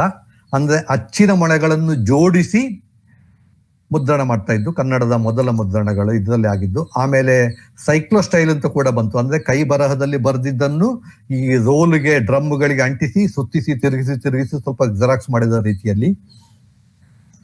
ನಂತರ ಬಂದಿದ್ದು ಆಫ್ಸೆಟ್ ಪ್ರಿಂಟಿಂಗ್. ಈಗ ಎಲ್ಲರೂ ಬಳಸ್ತಾ ಇರೋದು ಆಫ್ಸೆಟ್ ಪ್ರಿಂಟಿಂಗ್. ಈಗ ಮುಂದೆ ಹೋಗಿ ಈಗ ಡಿಜಿಟಲ್ ಪ್ರಿಂಟಿಂಗ್ ಕೂಡ ಬಂದಿದೆ. ಕೊನೆಯದಾಗಿ ವಿದ್ಯುನ್ಮಾನ ಪುಸ್ತಕಗಳು ಅಥವಾ ಇ ಬುಕ್, ಎಲೆಕ್ಟ್ರಾನಿಕ್ ಬುಕ್ಸ್. ಈ ಬುಕ್ಗಳನ್ನು ನಾವು ಅಂತರ್ಜಾಲದ ಮೂಲಕ ಹಂಚುತ್ತೇವೆ. ಅದರಿಂದ ಕಂಪ್ಯೂಟರ್ ಪರದೆಗೆ ಬರ್ತದೆ ಅದು. ಅದಕ್ಕೆ ಇ ಬುಕ್ ರೀಡರ್ ಅಥವಾ ಇಲೆಕ್ಟ್ರಾನಿಕ್ ಬುಕ್ ರೀಡರ್ ಅಂತ ಹೇಳ್ತಾರೆ. ಕಿಂಡಲ್ ಅಂತ ಒಂದು ಲಭ್ಯ ಇದೆ. ಆ ಕಿಂಡಲ್ ನಿಂದ ನೀವು ಬಳಸಬಹುದು, ಓದಬಹುದು. ಅಥವಾ ಬಾರ್ನ್ಸ್ ಅಂಡ್ ನೋಬಲ್ನವರ ನೂಕ್ ಅಂತ ಒಂದಿದೆ, ಕೋಬೋ ಅಂತ ಇನ್ನೊಂದಿದೆ. ಆ ತರ ಹಲವು ಸಾಧನಗಳಿವೆ ಇ ಬುಕ್ ರೀಡರ್ಗಳು. ಅಥವಾ ನೀವು ನಿಮ್ಮ ಸ್ಮಾರ್ಟ್ ಫೋನ್ ನಲ್ಲೇ ಇ ಬುಕ್ ರೀಡರ್ ಸಾಫ್ಟ್ವೇರ್ ಹಾಕಿಕೊಂಡು ಕೂಡ ಓದಬಹುದು. ಇ ಬುಕ್ ರೀಡರು ಅದೇ ಕಿಂಡಲ್ ಇತ್ಯಾದಿಗಳಿಗೂ ಸ್ಮಾರ್ಟ್ ಫೋನ್ ಅಲ್ಲಿ ಓದೋದಕ್ಕೂ ವ್ಯತ್ಯಾಸ ಇದೆ. ಒಂದು ಪರದೆಯಲ್ಲಿ ಅದು ಆ ಪರದೆಗಳು ವ್ಯತ್ಯಾಸ ಇದೆ. ಅದು ಮತ್ತೆ ನಾನು ಅದಕ್ಕೊಂದು ಸ್ಲೈಡ್ ಬೇರೆ ಇದೆ, ಅದರಲ್ಲಿ ಹೇಳ್ತೇನೆ, ತಿಳಿಸ್ತೇನೆ ನಾನು ಏನು ವ್ಯತ್ಯಾಸ ಅಂತ. ನೀವು ಇ ಬುಕ್ಗಳನ್ನು ಅಥವಾ ವಿದ್ಯುನ್ಮಾನ ಪುಸ್ತಕಗಳನ್ನು ಟ್ಯಾಬ್ಲೆಟ್ ನಲ್ಲಿ ಕೂಡ ಓದ್ಬೋದು, ಐಪ್ಯಾಡ್ ಅಲ್ಲಿ ಓದ್ಬೋದು. ಐಪ್ಯಾಡ್ ನ ಸ್ಕ್ರೀನ್ ತುಂಬಾ ಚೆನ್ನಾಗಿದೆ, ಹಾಗೆ ಪುಸ್ತಕ ಓದಲಿಕ್ಕೆ ತುಂಬಾ ಚೆನ್ನಾಗಿದೆ ಆ ವಿಷಯದಲ್ಲಿ. ಆಂಡ್ರಾಯ್ಡ್ ಟ್ಯಾಬ್ಲೆಟ್ ಅಲ್ಲೂ ಓದ್ಬೋದು, ವಿಂಡೋಸ್ ಟ್ಯಾಬ್ಲೆಟ್ ಅಲ್ಲಿ ಕೂಡ ಓದ್ಬೋದು, ಇಲ್ಲ ಲ್ಯಾಪ್ಟಾಪ್ ಅಲ್ಲೂ ಓದ್ಬೋದು, ಕಂಪ್ಯೂಟರ್ ಅಲ್ಲೂ ಓದ್ಬೋದು. ಇದು ಹೊಸ ವಿಕಾಸವಾದ, ಇದು ಕಲ್ಲಿನಿಂದ ಟ್ಯಾಬ್ಲೆಟ್ಗೆ ಅಂತ ಹೇಳ್ಬೋದು, ಅಥವಾ ಶಾಸನಗಳಿಂದ ಟ್ಯಾಬ್ಲೆಟ್ ತನಕ ಹೇಗೆ ವಿಕಾಸ ಆಗಿದೆ ಅಂತ ಇದೊಂದು ಗ್ರಾಫಿಕ್ಸ್. ಈಗ ವಿದ್ಯುನ್ಮಾನ ಪ್ರಕಾಶನ ಅಥವಾ ಡಿಜಿಟಲ್ ಪಬ್ಲಿಷಿಂಗ್ ಅಂದ್ರೆ ಏನು, ಹೇಗೆ ಅಂತ. ಪುಸ್ತಕ ಮತ್ತು ಲೇಖನಗಳನ್ನು ವಿದ್ಯುನ್ಮಾನ ವಿಧಾನದಲ್ಲಿ ಪ್ರಕಾಶನಗೊಳಿಸುವುದು. ಅಂದರೆ ಇ ಪಬ್ ಅಥವಾ ಮೋಬಿ ಅಥವಾ PDF ಇಲ್ಲ HTML XML. ಈ HTML XML ಅಂದ್ರೆ ಅದು ನೇರವಾಗಿ ವೆಬ್ಸೈಟ್ ಆಗಿರ್ತದೆ, ಜಾಲತಾಣಗಳು. PDF ಅಂದ್ರೆ ಅದು ಚಿತ್ರ ರೂಪದಲ್ಲಿರ್ತದೆ. ಅಂದ್ರೆ ಅದನ್ನು ನಿಮಗೆ ಆ PDF ಪುಸ್ತಕದ ಒಳಗಡೆ ಒಂದು ಪದವನ್ನು ಅಥವಾ ವಾಕ್ಯವನ್ನು ಹುಡುಕ್ಲಿಕ್ಕೆ ಆಗುದಿಲ್ಲ. ನೀವು ಗಮನಿಸಿರ್ಬೋದು, ಮೈಕ್ರೋಸಾಫ್ಟ್ ವರ್ಡ್ ಅಲ್ಲಿ ನಾನು ಮೊದಲ ದಿವಸ ಪದಗಳನ್ನು ಹುಡುಕಿ ಬದಲಿಸಿ ಎಲ್ಲ ತೋರಿಸಿದೆ. ಆದ್ರೆ PDF ನಲ್ಲಿ ಕನ್ನಡಕ್ಕೆ ಹಾಗೆ ಮಾಡ್ಲಿಕ್ಕೆ ಆಗುದಿಲ್ಲ, ಇಂಗ್ಲಿಷ್ಗೆ ಆಗ್ತದೆ.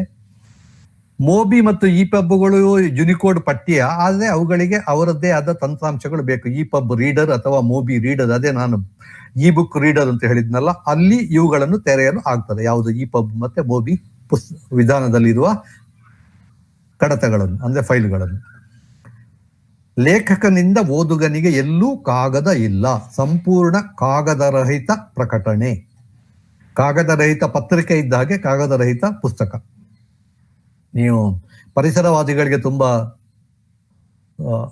ಇಷ್ಟದ ಸುದ್ದಿ ಇದು, ಅಥವಾ ಸಂತೋಷ ಕೊಡುವ ಸುದ್ದಿ. ಯಾವುದೇ ನಾವು ಮರ ಕಡಿಯದೆ ಪುಸ್ತಕಗಳನ್ನು ಪ್ರಕಟಿಸ್ಲಿಕ್ಕಾಗ್ತದೆ, ಓದುಗರಿಗೆ ತಲುಪಿಸ್ಲಿಕ್ಕಾಗ್ತದೆ. ಅಂತರ್ಜಾಲದಲ್ಲಿ ಕೂಡ ಇದನ್ನು ಈ ಬುಕ್ಗಳನ್ನು ನಾವು ಇಡ್ಬೋದು, ಅಲ್ಲಿಂದಲೂ ಓದ್ಬೋದು ಅಥವಾ ಡೌನ್ಲೋಡ್ ಮಾಡ್ಬೋದು. ಅಥವಾ ಇ ಬುಕ್ ಅದೇ ಪುಸ್ತಕ ರೂಪದಲ್ಲಿ ಜನರಿಗೆ ಹಂಚಿಸುವುದು. ಇಲ್ಲಿ ಇನ್ನೊಂದಿದೆ, ಸುರಕ್ಷೆ, ಡಿಜಿಟಲ್ ರೈಟ್ಸ್ ಮ್ಯಾನೇಜ್ಮೆಂಟ್ ಅಂತ. ಈಗ ನೀವು ಕಿಂಡಲ್ಗೆ ನೀವು ದುಡ್ಡು ಕೊಟ್ಟು ಪುಸ್ತಕ ತಗೊಂಡಿದ್ದೀರಿ ಇಟ್ಕೊಳ್ಳಿ, ಅಥವಾ ಮೈಲ್ಯಾಂಗ್ ಬುಕ್ಸ್ ಅಂತ ಇದೆ, ಈಗ ಕನ್ನಡಕ್ಕೆ ಬಂದಿದೆ. ಅದರಲ್ಲಿ ನೀವು ದುಡ್ಡು ಕೊಟ್ಟು ಒಂದು ಪುಸ್ತಕವನ್ನು ಕೊಂಡುಕೊಂಡ್ರೆ ಅದನ್ನು ಈಗ ನೀವು ಮನೆಗಳಲ್ಲಿ ಅದೇ ಒಂದು ಪುಸ್ತಕ ಒಬ್ಬರು ಕೊಂಡ್ಕೊಂಡು ಇನ್ನೊಬ್ಬರಿಗೆ ಕೊಡ್ಬೋದು, ಅವ್ರು ಮತ್ತೊಬ್ಬರಿಗೆ ಕೊಡ್ಬೋದು. ಆದ್ರೆ ಒಂದೇ ಪ್ರತಿ ಪ್ರತಿ ಮತ್ತೆ ಹಂಚಿಕೆ ಆಗುದಿಲ್ಲ, ಅಂದ್ರೆ ಅದು ಮಲ್ಟಿಪ್ಲೈ ಆಗುದಿಲ್ಲ, ಕಾಪಿ ಆಗುದಿಲ್ಲ. ಕೆಲವರು ಜೆರಾಕ್ಸ್ ಮಾಡ್ಬೋದು ಹಾಗೆ, ಆದ್ರೆ ಜೆರಾಕ್ಸ್ ಮಾಡಿದ್ರೆ ಅದಕ್ಕಿಂತ ಜಾಸ್ತಿ ಖರ್ಚಾಗ್ತದೆ. ಆದರೆ ಈ ಡಿಜಿಟಲ್ ಪುಸ್ತಕಗಳಲ್ಲಿ PDF ಅಂತಲೇ ಇಟ್ಕೊಳ್ಳಿ, PDF ಪುಸ್ತಕ ಒಬ್ರು ಡೌನ್ಲೋಡ್ ಮಾಡಿ ಆ PDF ಅನ್ನು ಕಾಪಿ ಮಾಡಿ ಇಮೇಲ್ ಅಲ್ಲಿ, ವಾಟ್ಸ್ಆಪ್ ಅಲ್ಲಿ, ಅಲ್ಲಿ ಇಲ್ಲಿ ಹಂಚಿದರೆ ಮೂಲ ಲೇಖಕನಿಗೆ ಏನಾಯ್ತು, ಅವನ ಪುಸ್ತಕ ಮಾರಾಟ ಆಗುದಿಲ್ಲಲ್ಲ. ಅದಕ್ಕೆ ಡಿಜಿಟಲ್ ರೈಟ್ಸ್ ಮ್ಯಾನೇಜ್ಮೆಂಟ್ ಬಳಸ್ತಾರೆ. ನೀವು ಕಿಂಡಲ್ ನಲ್ಲಿ ಇರ್ಬೋದು ಅಥವಾ ಈ ಪಬ್ ಮೋಬಿ ಇತ್ಯಾದಿಗಳಲ್ಲಿ ಮಾಡಿ ಆಯಾ ಸಾಫ್ಟ್ವೇರ್ಗಳ, ಉದಾಹರಣೆಗೆ ಮೈಲ್ಯಾಂಗ್ ಬುಕ್ಸ್ ಅಂತ ಒಂದು ಆ್ಯಪ್ ಇದೆ. ಈ ಮೈಲ್ಯಾಂಗ್ ಬುಕ್ಸ್ ನವರಿಂದ ನೀವು ಪರ್ಚೇಸ್ ಮಾಡಿದರೆ ಅವರ ಮೈಲ್ಯಾಂಗ್ ಬುಕ್ಸ್ ನವರ ಆ್ಯಪ್ ಮೂಲಕವೇ ಓದ್ಬೇಕು, ಅದು ಇನ್ನೊಬ್ಬರಿಗೆ ಹಂಚಲಿಕ್ಕೆ ಆಗುದಿಲ್ಲ. ಅದಕ್ಕೆ ಡಿಜಿಟಲ್ ರೈಟ್ಸ್ ಮ್ಯಾನೇಜ್ಮೆಂಟ್ ಅನ್ನು ಬಳಸ್ತಾರೆ. ಕನ್ನಡದ ಪುಸ್ತಕಗಳು ಅಥವಾ ಇ ಬುಕ್ಸ್, ಈ PDF ಅಥವಾ ಮೋಬಿ ಅಥವಾ ಇ ಪಬ್ ಇವುಗಳೆಲ್ಲ ಎಲ್ಲಿ ಇದೆ ಅಂತ ನಿಮಗೆ ತಿಳಿಬೇಕಿದ್ರೆ bit.ly/KND ebooks, ಇದು ವಿಕಾಸ ಹೆಗಡೆ ಮಾಡಿದ ಪಟ್ಟಿ. ಮೊದಲ ದಿನ ನಾನು ಅವರು ಕನ್ನಡ ಟೈಪಿಂಗಿಗೆ ವಿಕಾಸ ಹೆಗಡೆ ಒಂದು ಪಟ್ಟಿ ಕೊಟ್ಟಿದ್ದಾನೆ, ಏನೇನು ಎಲ್ಲೆಲ್ಲಿದೆ ಅಂತ ನಾನು ತೋರಿಸಿದ್ದೆ. ಅದೇ ರೀತಿ ಅವರು ಕನ್ನಡ ಇ ಬುಕ್ಗಳಿಗೆ ಕೂಡ ಒಂದು ಪಟ್ಟಿ ಮಾಡಿಟ್ಟಿದ್ದಾರೆ. ನೀವು ಅವರ ಬ್ಲಾಗ್ ಅಲ್ಲಿ ಈ ಪಟ್ಟಿಯನ್ನು ನೀವು ನೋಡ್ಬೋದು. ಅದು ನಾನು ಮತ್ತೆ ಓಪನ್ ಮಾಡಿ ತೋರಿಸ್ತೇನೆ.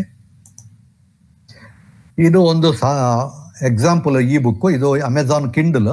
ಇದು ಇಂಗ್ಲಿಷ್ ಇದೆ, ಕನ್ನಡದಲ್ಲಿ ಸರಿ ಬರೋದಿಲ್ಲ. ಇನ್ನು ಕೂಡ ಅವರು ಕನ್ನಡದ್ದು ಈಗ ಹೊಸ ಆವೃತ್ತಿ ಕಿಂಡಲ್ ನಲ್ಲಿ ಕನ್ನಡ ಬರ್ತದೆ. ಆದ್ರೆ ಕಿಂಡಲ್ ಅಮೆಜಾನ್ ಅವರ ಕಿಂಡಲ್ ಸ್ಟೋರ್ ಅಲ್ಲಿ ಕನ್ನಡ ಬುಕ್ಗಳಿಲ್ಲ. ಅವರು ವಸುಧೇಂದ್ರ ಮತ್ತು ಜೋಗಿ ಅವರು ತುಂಬಾ ಅದ್ರ ಬಗ್ಗೆ ಹೋರಾಡಿದ್ದಾರೆ. ಪುಸ್ತಕ ಅವರು ಎಲ್ಲ ನಾವು ಕೂಡ ತುಂಬಾ ಟ್ವಿಟ್ಟರ್ ಅಭಿಯಾನ ಎಲ್ಲ ಮಾಡಿದ್ದೇವೆ. ಅವ್ರು ಇನ್ನು ಕನ್ನಡದ್ದು ಕಿಂಡಲ್ ಪಬ್ಲಿಕೇಶನ್ ಕೊಟ್ಟಿಲ್ಲ. ಅಂದ್ರೆ ನೀವು ಅದೇ ಮೋಬಿ ಫಾರ್ಮೆಟ್ ಅಲ್ಲಿ ಅಲ್ಲ, ಅಮೆಝಾನ್ ಫಾರ್ಮೆಟ್ ಅಲ್ಲಿ ಮಾಡಿ ನೀವು ಅಮೆಝಾನ್ ನಲ್ಲಿ ಹೋಗಿ ನಾನು ಒಬ್ಬ ಲೇಖಕ ಅಂತ ನೋಂದಾಯಿಸಿ ನಿಮ್ಮ ಪುಸ್ತಕವನ್ನು ಅಮೆಝಾನ್ ಕಿಂಡಲ್ಗೆ ಮಾರ್ತೀನಿ ಅಂತ ಹೇಳಿ ಈ ಬುಕ್ ಮಾಡಿ ಅಲ್ಲಿ ಅಪ್ಲೋಡ್ ಮಾಡಿದ್ರೆ ಅದು ಆಗೋದಿಲ್ಲ, ತೆಗೆದಾಕ್ತಾರೆ ಅವರು. ಸದ್ಯಕ್ಕೆ ಕನ್ನಡ ಅಲ್ಲಿ ಇಲ್ಲ. ಇದು ಕೈಯಲ್ಲಿ ಹಿಡಿದು ಓದ್ಲಿಕ್ಕೆ ಅನುಕೂಲ ಆಗ್ತದೆ, ತುಂಬಾ ಚೆನ್ನಾಗಿ ಓದ್ಬೋದು. ಆದ್ರೆ ಒಂದಿದೆ, ನೀವೇ ಪುಸ್ತಕ, ಅದು ನಿಮ್ಮದೇ ಪುಸ್ತಕ ಆಗಿದ್ರೆ ನೀವು ಅದನ್ನು ಕಿಂಡಲ್ ಫಾರ್ಮ್ಯಾಟ್ಗೆ ಕನ್ವರ್ಟ್ ಮಾಡಿಕೊಂಡು ಲೋಕಲಿ ನಿಮ್ಮ ಲ್ಯಾಪ್ಟಾಪ್ ಇಂದ ಅದನ್ನು ನಿಮ್ಮ ಅಕೌಂಟಿಗೆ ನೀವೇ ಟ್ರಾನ್ಸ್ಫರ್ ಮಾಡಿಕೊಂಡು ನಿಮ್ಮ ಕಿಂಡಲ್ ನಲ್ಲಿ ಓದಬಹುದು. ಆದ್ರೆ ನಿಮಗೆ ಅದನ್ನು ಮಾರ್ಲಿಕ್ಕೆ ಆಗುದಿಲ್ಲ ಕಿಂಡಲ್ ಸ್ಟೋರ್ ಅಲ್ಲಿ ಓದುಗರಿಗೆ. ನೀವು ನಿಮ್ಮ ಸ್ನೇಹಿತರಿಗೆ ಹಂಚಬಹುದು ಇಮೇಲ್ ಮೂಲಕ, ಅದು ಬೇರೆ ವಿಷಯ. ಪುಸ್ತಕ ಓದಿದ ಭಾವನೆ ಬರ್ತದೆ ನಿಮಗೆ. ಅದು ಪುಟ ಮಡಚುವ ಪುಟವನ್ನು ಆ ಪೇಜ್ ಫ್ಲಿಪ್ಪಿಂಗ್ ಎಕ್ಸ್ಪೀರಿಯನ್ಸ್ ಇದೆಯಲ್ಲ, ಅದು ಬರ್ತದೆ ನಿಮಗೆ. ಆಮೇಲೆ ಈ ಇಂಕ್ ತಂತ್ರಜ್ಞಾನ ಅಂತ ಇದೊಂದು ಅಪರೂಪದ, ಇದೊಂದು ಬೇರೆ ಹೊಸ ಒಂದು ತಂತ್ರಜ್ಞಾನ. ಇದು ಏನಂದ್ರೆ ನಿಮಗೆ ಲ್ಯಾಪ್ಟಾಪ್ ನಲ್ಲಿ ಅಥವಾ ಮೊಬೈಲ್ ಅಲ್ಲಿ ಎಲ್ಲ ಕಾಣುವಂತಹ ಪರದೆ ಅಲ್ಲ ಅದು LCD ಪರದೆ ಅಥವಾ ಅಮೋಲೆಡ್ ಇತ್ಯಾದಿ LED ಪರದೆ ಅಲ್ಲ, ಅದು ಸ್ವಲ್ಪ ಬೇರೆ. ಅದರಲ್ಲಿ ಹೇಗಂದ್ರೆ ಹೊರಗಡೆಯ ಬೆಳಕಿನ ಮೂಲಕ ಓದುವಂಥದ್ದು, ಅದರದ್ದು ಸ್ವಂತ ಬೆಳಕಿಲ್ಲ ಅದಕ್ಕೆ. ಅದರಿಂದಾಗಿ ಏನಾಗುತ್ತೆ ಅಂದ್ರೆ ನಿಮಗೆ ಅದರಿಂದ ಕಣ್ಣಿಗೆ ಇದು ಸ್ಟ್ರೈನ್ ಆಗುದಿಲ್ಲ, ಕಷ್ಟ ಆಗುದಿಲ್ಲ. ನೀವು ತುಂಬಾ ಹೊತ್ತು ಲ್ಯಾಪ್ಟಾಪ್ ನಲ್ಲಿ ಇಲ್ಲ ಮೊಬೈಲ್ ಅಲ್ಲಿ ಓದಿದ್ರೆ ಕಣ್ಣಿಗೆ ಸ್ವಲ್ಪ ಸ್ಟ್ರೈನ್ ಆಗ್ತದೆ, ಕಷ್ಟ ಆಗ್ತದೆ, ಕಣ್ಣಿಗೆ ಸುಸ್ತಾಗ್ತದೆ. ಆದರೆ ಈ ಬುಕ್ ಅಲ್ಲಿ ಎಷ್ಟೊತ್ತು ಬೇಕಾದ್ರೂ ಓದಿ, ಪುಸ್ತಕ ಓದಿದ ಮಾದರಿಯಲ್ಲಿ ನಿಮಗೆ ವಿಶೇಷ ಆಯಾಸ ಆಗುವುದಿಲ್ಲ ಕಣ್ಣಿಗೆ. ಅದು ಈ ಇಂಕ್ ತಂತ್ರಜ್ಞಾನದ ಫಲದಿಂದಾಗಿ. ಈ ರಷ್ಯನ್ ಅವರ ಒಂದು ಯಾವುದು ಇಂದ ಬರುತ್ತೆ ಅಂತದ್ದು, ಅದು ಹೆಸರು ಮರೆತು ಆಯ್ತು. ಒಂದು ಈ ಸ್ಮಾರ್ಟ್ ಫೋನ್ ಮಾಡಿದ್ದಾರೆ, ಅದರಲ್ಲಿ ಒಂದು ಬದಿಯಲ್ಲಿ ಮಾಮೂಲಿ LCD ಅಥವಾ ಅಮೋಲೆಡ್ ಪರದೆ ಇರ್ತದೆ, ಅದರ ಹಿಂದ್ಗಡೆ ಬ್ಯಾಕ್ ಸೈಡ್ ಈ ಇಂಕ್ ಪರದೆ. ಅದು ಅಂದ್ರೆ 2 in 1 ಸ್ಮಾರ್ಟ್ ಫೋನ್ ಪ್ಲಸ್ ಈ ಬುಕ್ ರೀಡರ್, ಎರಡರಲ್ಲಿ ಒಂದರಲ್ಲೇ ಇರುವಂತದ್ದು. ಅಂಥದ್ದೊಂದು ಬಂದಿದೆ ಮಾರ್ಕೆಟ್ ಅಲ್ಲಿ, ಅದು ಸುಮಾರು ವರ್ಷದಿಂದ ಇದೆ. ಅದು ಭಾರತದಲ್ಲಿ ಹೆಚ್ಚು ಪ್ರಚಲಿತ ಇಲ್ಲ. ಇನ್ನೂ ಒಂದು ನಮೂನೆ ಬಂದಿದೆ ಇತ್ತೀಚೆಗೆ, ಏನಂದ್ರೆ ಮಡಚುವಂಥದ್ದು. ಲ್ಯಾಪ್ಟಾಪ್ ಇದು ಮೊಬೈಲ್ ತರನೇ ಮಡಚುವಂಥದ್ದು. ಒಂದು ಪರದೆ ಅದೇ ಮಾಮೂಲಿ ಮೊಬೈಲ್ ಪರದೆ, ಯಾವುದು LCD ಇಲ್ಲ ಅಮೋಲೆಡ್. ಇನ್ನೊಂದು ಪರದೆ ಈ ಇಂಕ್ ಪರದೆ. ಆ ಈ ಇಂಕ್ ಪರದೆಯಲ್ಲಿ ನೀವು ಪುಸ್ತಕಗಳನ್ನು ಓದ್ಬೋದು. ಸ್ಮಾರ್ಟ್ ಫೋನ್ ನಲ್ಲಿ ಕೂಡ ಓದ್ಬೋದು, ಓದ್ಲಿಕ್ಕೆ ಆಗೋದಿಲ್ಲ ಅಂತಲ್ಲ, ಕಣ್ಣಿಗೆ ಸ್ವಲ್ಪ ಸುಸ್ತು ಆಯಾಸ ಆಗ್ತದೆ ಅಷ್ಟೇ, ಮತ್ತೇನಿಲ್ಲ. ಈ ಪುಸ್ತಕಗಳಲ್ಲಿ, ಈ ಕಿಂಡಲ್ ಇತ್ಯಾದಿಗಳಲ್ಲಿ ನಿಮಗೆ ಟಿಪ್ಪಣಿ ಮಾಡಿಕೊಳ್ಳುವುದು, ಬುಕ್ ಮಾರ್ಕ್ ಮಾಡಿಕೊಳ್ಳುವ ಸೌಲಭ್ಯ ಇದೆ. ಇಂಗ್ಲಿಷ್ ಪುಸ್ತಕದಾದ್ರೆ ಪಠ್ಯದಿಂದ ಧ್ವನಿಗೆ ಅಂದ್ರೆ ರೀಡ್ ಅಲೌಡ್ ಅಂತ ಸಾಧ್ಯತೆ ಇದೆ. ಅಂದ್ರೆ ಅದು ಈ ಕಣ್ಣು ಕಾಣದವರಿಗೆ, ದೃಷ್ಟಿ ಶಕ್ತಿ ಇಲ್ಲದಿದ್ದವರಿಗೆ ಟೆಕ್ಸ್ಟ್ ಟು ಸ್ಪೀಚ್ ತಂತ್ರಾಂಶದ ಮೂಲಕ ಅದು ಪುಸ್ತಕವನ್ನು ಓದಿ ಹೇಳ್ತದೆ. ಮತ್ತೆ ದುರದೃಷ್ಟ ಏನಂದ್ರೆ ಈ ಟಿಪ್ಪಣಿ ಹಾಕುವಂಥದ್ದು, ಬುಕ್ ಮಾರ್ಕ್ ಮಾಡುವಂಥದ್ದು, ಟೆಕ್ಸ್ಟ್ ಟು ಸ್ಪೀಚ್ ಇವು ಯಾವುದು ಸದ್ಯಕ್ಕೆ ಈ ಕಿಂಡಲ್ ನಲ್ಲಿ ಕನ್ನಡದಲ್ಲಿ ಇಲ್ಲ. ಕಿಂಡಲ್ ಮಾತ್ರ ಅಲ್ಲ, ಕೋಬೋದಲ್ಲೂ ಇಲ್ಲ, ಬಾರ್ನ್ಸ್ ಅಂಡ್ ನೋಬಲ್ನವರ ನೂಕ್ನಲ್ಲೂ ಇಲ್ಲ. ಇವರು ಯಾವುದು ಕನ್ನಡಕ್ಕೆ ಇನ್ನೂ ಬಂದಿಲ್ಲ. ಪ್ರಪಂಚದಲ್ಲೇ ಭಾರತ ಸಾಫ್ಟ್ವೇರ್ ನಲ್ಲಿ ತುಂಬಾ ಮುಂದೆ ಇದೆ ಅಂತ ನಾವು ಹೆಗ್ಗಳಿಕೆ ಹೇಳ್ಕೊತೀವಿ. ಭಾರತದಲ್ಲಿ ಬೆಂಗಳೂರು ನಮ್ಮ ಸಿಲಿಕಾನ್ ವ್ಯಾಲಿ ಅಥವಾ ಮಾಹಿತಿ ತಂತ್ರಜ್ಞಾನದ ರಾಜಧಾನಿ ಅಂತ ಹೇಳ್ಕೊತೀವಿ. ಆದರೆ ಬೆಂಗಳೂರಿನಲ್ಲಿ ಅಮೆಝಾನ್ ಇದೆ, ಆದರೆ ಅವರು ಇನ್ನು ಕಿಂಡಲ್ ನಲ್ಲಿ ಕನ್ನಡ ನೀಡಿಲ್ಲ. ನಮ್ಮ ಕನ್ನಡ ಹೋರಾಟಗಾರರು ಹಿಂದಿ ಬೋರ್ಡ್ ಇದ್ದಲ್ಲಿ ಸಗಣಿ ಬಳಿಯುವುದು, ಇಂಗ್ಲಿಷ್ ಬೋರ್ಡ್ ಇದ್ದಲ್ಲಿ ಸಗಣಿ ಬಳಿಯುವುದು ಮಾಡ್ತಾ ಕೂತಿದ್ದಾರೆ. ಇದಕ್ಕೆ ಯಾರು ಹೋರಾಡ್ತಾ ಇಲ್ಲ. ನಾನೊಂದು ಬ್ಲಾಗು ಬರೆದಿದ್ದೇನೆ, ಅದನ್ನು ಫೇಸ್ಬುಕ್ ಅಲ್ಲಿ ಶೇರ್ ಮಾಡ್ಕೊಂಡಿದ್ದೇನೆ. ಸಾಧ್ಯ ಇದ್ರೆ ಹೋರಾಡಿ ಇಲ್ಲಿ ಅಂತ. ಯಾರು ಮಾಡಿಲ್ಲ, ಇನ್ನು ಹೋರಾಟ ಮಾಡಿಲ್ಲ. ಇದು ಇಸುಸು ಅಂತ ಒಂದು ಸಾಫ್ಟ್ವೇರ್ ಇದೆ, ಇಸುಸು ಅಥವಾ ಇಸ್ಸು. ಇದನ್ನು ಬಳಸಿ ಕೂಡ ನೀವು ಈ ಬುಕ್ ಮಾಡಿ, ಇದು ಬ್ರೌಸರ್ ಅಥವಾ ಲ್ಯಾಪ್ಟಾಪ್ ಅಲ್ಲಿ ಓದುವಂಥದ್ದು.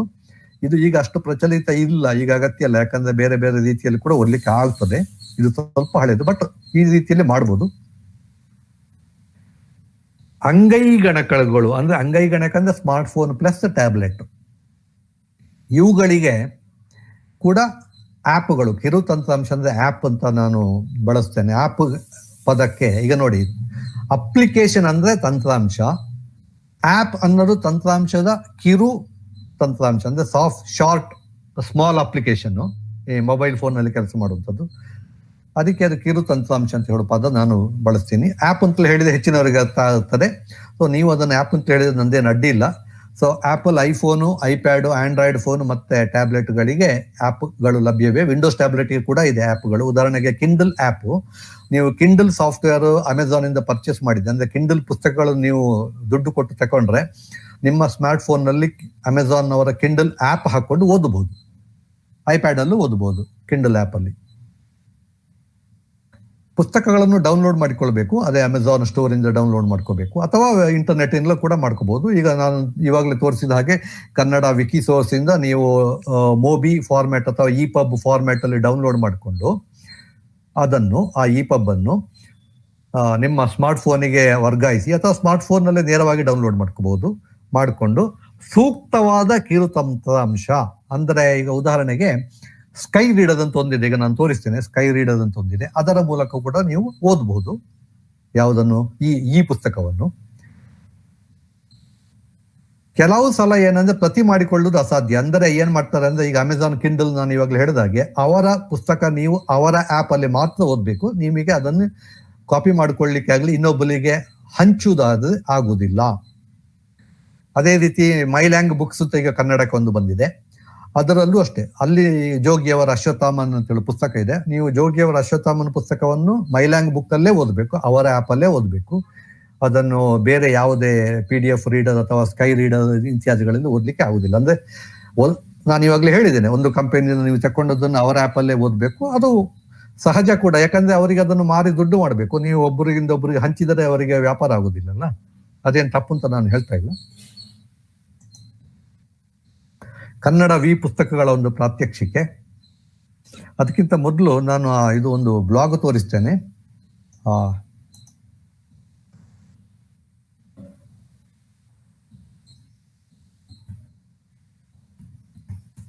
ಕನ್ನಡ ಬುಕ್ಸ್ ಅಂತ, ಒಂದು ನಿಮಿಷ ಇದನ್ನು ತೋರಿಸ್ತೇನೆ. ಓಪನ್ ಮಾಡ್ತಾ ಇದ್ದೇನೆ ಇಲ್ಲಿ.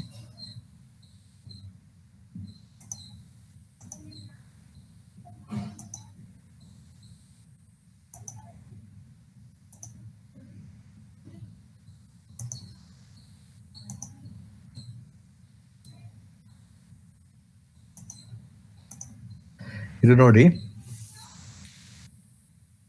ಕಾಣ್ತಾ ಇದೆಯಲ್ಲ, ಇದು ವಿಕಾಸ್ ಹೆಗಡೆಯ ಬ್ಲಾಗು. ಮೊನ್ನೆ ಕನ್ನಡ ಟೈಪಿಂಗ್ ಮಾಡೋದು ಹೇಗೆ, ಎಷ್ಟು ಸಾಧ್ಯ, ಯಾವ ರೀತಿಯಲ್ಲಿ ಸಾಧ್ಯ ಇದೆ ಅಂತ ಒಂದು ಬ್ಲಾಗ್ ಅನ್ನು ತೋರಿಸಿದೆ.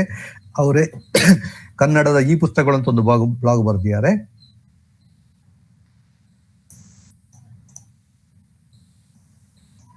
ಇದರಲ್ಲಿ ಮುಖ್ಯವಾಗಿ ನೀವು ನೋಡಬೇಕಾದ್ದು ಯಾವ ನಮೂನೆಯ ಪುಸ್ತಕಗಳು ಸಾಧ್ಯ ಇವೆ. ಆಮೇಲೆ ಮೂನ್ ರೀಡರ್, ಸ್ಕೈ ರೀಡರ್ ಅಂತ ಸಾಫ್ಟ್ವೇರ್ ಆ್ಯಪ್ಗಳಿವೆ. ನಾನು ಸ್ಕೈ ರೀಡರ್ ಅಂತ ಇದೆ ಅಂತ ನಾನು ಇವಾಗಲೇ ಹೇಳಿದೆ, ಅದನ್ನು ತೋರಿಸ್ತೇನೆ.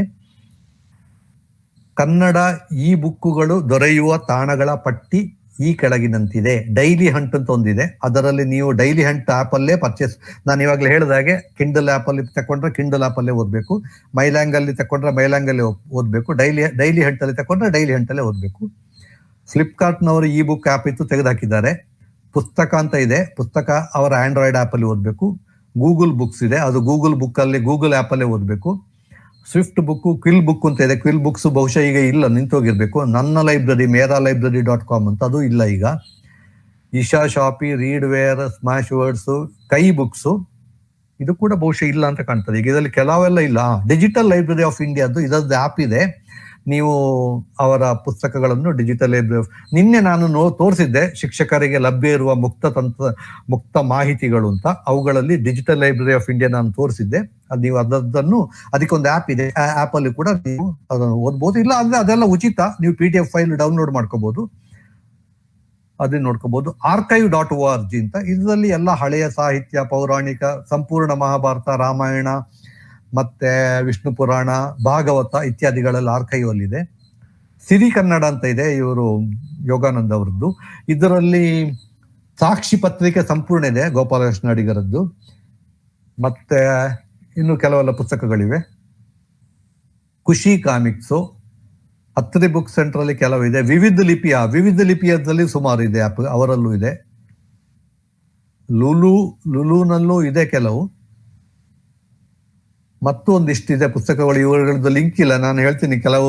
ಕೆಲವರು PDF ಪುಸ್ತಕಗಳನ್ನು ಇಂಟರ್ನೆಟ್ ನಲ್ಲಿ ಹಾಕಿದ್ದಾರೆ, ಭೈರಪ್ಪಂದು, ಕುವೆಂಪು, ತೇಜಸ್ವಿ ಕಾರಂತ ಎಲ್ಲ. ಅದು ಕಾಪಿರೈಟ್ ವಯಲೇಷನ್, ತಪ್ಪದು, ಕಾನೂನುಬದ್ಧ ಅಲ್ಲ. ಆದ್ದರಿಂದ ಅವರು ಇಲ್ಲಿ ಕೊಟ್ಟಿಲ್ಲ, ನಾನು ಕೂಡ ಕೊಡುವುದಿಲ್ಲ. ನನಗೆ ಗೊತ್ತಿದೆ ಅದು ಎಲ್ಲಿದೆ ಅಂತ, ಮತ್ತೆ ನಾನು ಕೊಡೋದಿಲ್ಲ ಅದು, ಯಾಕಂದ್ರೆ ಅದು ಕಾನೂನು ವಿರೋಧ, ತಪ್ಪದು.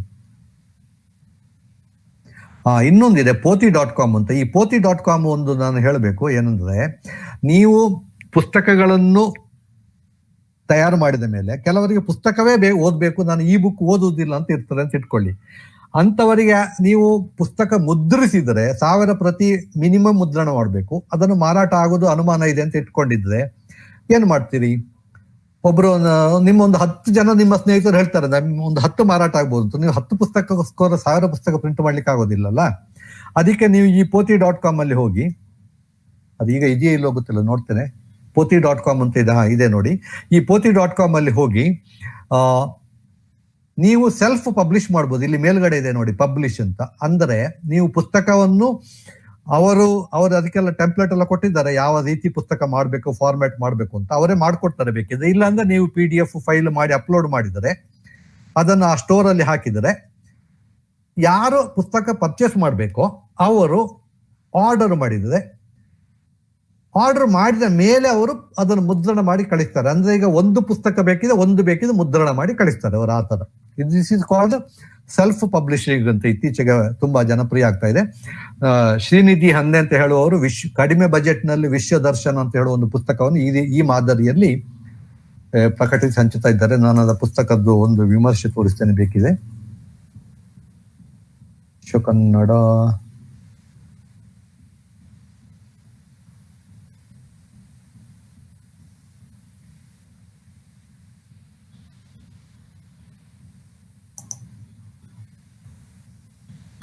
ಇಲ್ಲಿದೆ ನೋಡಿ, ಕಡಿಮೆ ವೆಚ್ಚದಲ್ಲಿ ವಿದೇಶ ಪ್ರಯಾಣಕ್ಕೊಂದು ಕೈಗನ್ನಡಿ ಅಂತ.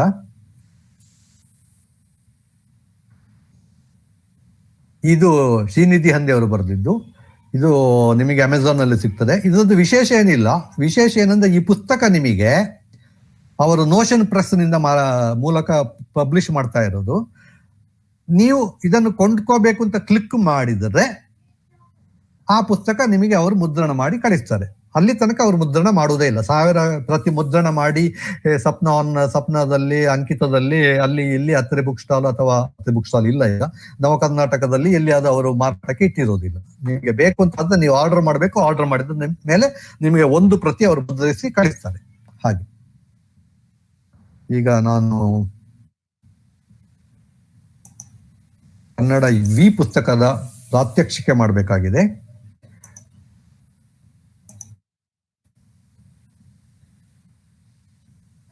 ಈಗ ನಾನು ಏನ್ ಮಾಡ್ತೇನೆ ಅಂದ್ರೆ, ನನ್ನ ಮೊಬೈಲ್ ನಿಂದ ಪ್ರೆಸೆಂಟೇಶನ್ ಪ್ರಾರಂಭಿಸ್ತೇನೆ.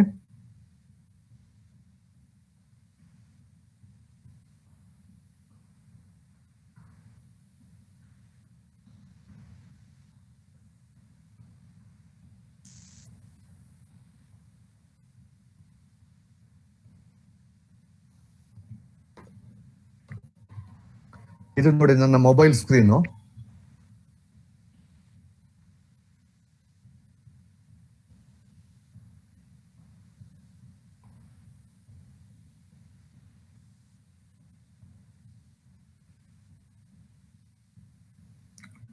ಸ್ಕೈ ರೀಡರ್ ಅಂತ ಒಂದು ತಂತ್ರಾಂಶ ಇದೆ, ಆಪ್. ಈ ಸ್ಕೈ ರೀಡರ್ ಆಪ್ ನಲ್ಲಿ ನೀವು EPUB ವಿಧಾನದ ಪುಸ್ತಕಗಳನ್ನು ಓದಬಹುದು. ಈಗ ನಿರಂಜನ ಅವರ ವಿಮೋಚನೆ ಪುಸ್ತಕ ನಾನು ಅಲ್ಲಿ ತೋರಿಸಿದೆ ಸ್ವಲ್ಪ ಹೊತ್ತಿಗೆ ಮೊದಲು, ಅಥವಾ ಮಹಾಕ್ಷತ್ರಿಯ ದೇವುಡು ಅವರದ್ದು ಕನ್ನಡ ವಿಕಿಸೋರ್ಸ್ ಅಲ್ಲಿ ಇದೆ. ನಾನು ಅಲ್ಲಿಂದ ಇಲ್ಲಿ ಡೌನ್ಲೋಡ್ ಮಾಡಿ EPUB ಮಾಡಿ ಇಲ್ಲಿಗೆ ಹಾಕಿದ್ದೆ. ಈಗ ನೋಡಿ, ಮಹಾಕ್ಷತ್ರಿಯ ತೆರೆಯುತ್ತೇನೆ. ಇದು ಮಹಾಕ್ಷತ್ರಿಯ ಪುಸ್ತಕ. ಪ್ರಾರಂಭಕ್ಕೆ ಹೋಗೋಣ. ಮಹಾಕ್ಷತ್ರಿಯ ದೇವುಡು 2000. ಓಕೆ, ಇದು PTK.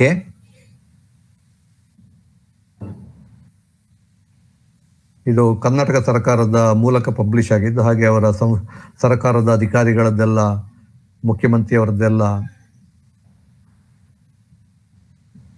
ಸಂದೇಶಗಳಿವೆ. ದೇವುಡು ಅವರು 1969ನೇ ಇಸವಿಯಲ್ಲಿ ಬರೆದ ಮುನ್ನುಡಿಯದು ನೋಡಿ. ನೋಡಿ, ಪುಸ್ತಕ ಪುಟ ತಿರುಗಿಸಿದ ಒಂದು ಅನುಭವ ಬರ್ತದೆ. ನಿಮಗೆ ಕಾಣಿಸ್ತಾ ಇದೆಯಾ?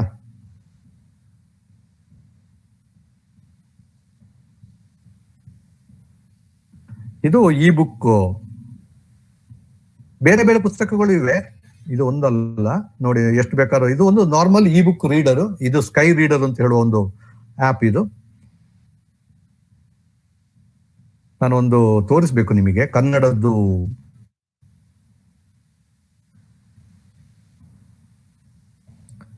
ಆಡಿಯೋ ಬುಕ್ಕಿಗೆ ಹೋಗ್ಬೇಕು. ಆಡಿಯೋ ಬುಕ್ಕಿಗೆ ಹೋಗ್ಲಿಕ್ಕೆ ಮೊದಲು ಕನ್ನಡದ ಪಠ್ಯದಿಂದ ಧ್ವನಿಗೆ ನಾನು ಒಂದು ಆ್ಯಪ್ ಇದೆ. ನಾನು ಅದನ್ನು ಮೊನ್ನೆ ತೋರಿಸ್ಬೇಕಿತ್ತು, ಈಗ ತೋರಿಸ್ತೇನೆ. ಮೊನ್ನೆ ತೋರಿಸಾಗ ಬರ್ಲಿಲ್ಲ ಅದು. ನೋಡಿ, ಇದು ಕನ್ನಡದ ಪಠ್ಯದಿಂದ ಧ್ವನಿಗೆ ಇರುವಂತಹ ಒಂದು ಆ್ಯಪ್. ಈಗ ನೋಡಿ, ಕ್ಷತ್ರಿಯ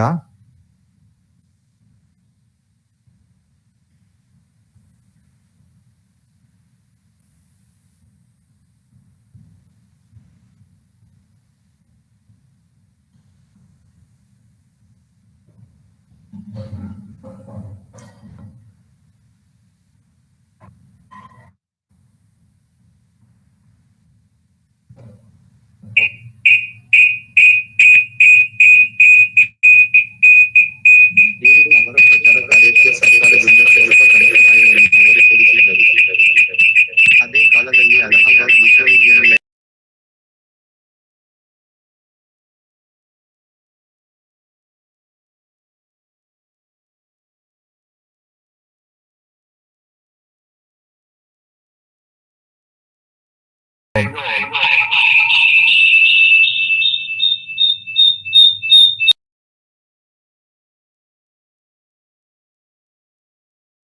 ಅಂದ್ರೆ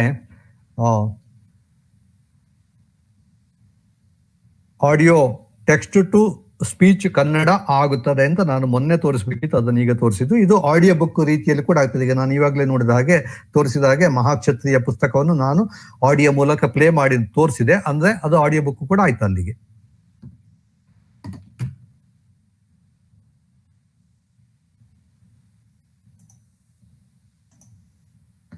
ಈಗ ನಾನು ಮುಂದುವರಿಸ್ತೇನೆ.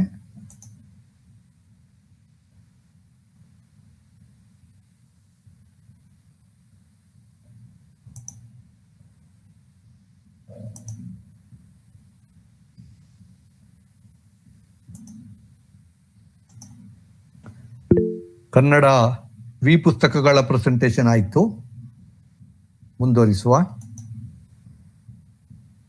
ಇದಾಯ್ತು. ಮುಂದಿನ ಅದು ಕನ್ನಡ ಆಡಿಯೋ ಬುಕ್ಸ್. ಫಸ್ಟಿಗೆ ಆಡಿಯೋ ಬುಕ್ ಅಂದ್ರೆ ಏನು ಅಂತ ನೋಡುವ. ಕನ್ನಡ ಧ್ವನಿಯಲ್ಲಿ ಪಠ್ಯವನ್ನು ಓದಿ ಹೇಳುವುದು ಮನುಷ್ಯರ ಧ್ವನಿಯಲ್ಲೇ ಇರ್ತದೆ. ಈಗ ನಿಮಗೆ ಒಂದು ಆಡಿಯೋ ಟೆಕ್ಸ್ಟ್ ಟು ಸ್ಪೀಚ್ ಒಂದು ಫೈಲ್, ಅದೇ ಮಹಾಕ್ಷತ್ರಿಯ ಪ್ಲೇ ಮಾಡಿ ತೋರಿಸಿದೆ. ಆದರೆ ಅಲ್ಲಿ ಅದು ಯಂತ್ರ ಧ್ವನಿ, ಮೆಷಿನ್ ವಾಯ್ಸ್ ಅಂತಾರೆ. ಅದು ಸಿಂಥಸೈಸ್ಡ್ ವಾಯ್ಸ್, ಅಂದ್ರೆ ಅದು ಮನುಷ್ಯರ ಧ್ವನಿ ಅಲ್ಲ. ಆದರೆ ಆಡಿಯೋ ಬುಕ್ ಅಲ್ಲಿ ಮನುಷ್ಯರ ಧ್ವನಿಯೇ ಇರ್ತದೆ.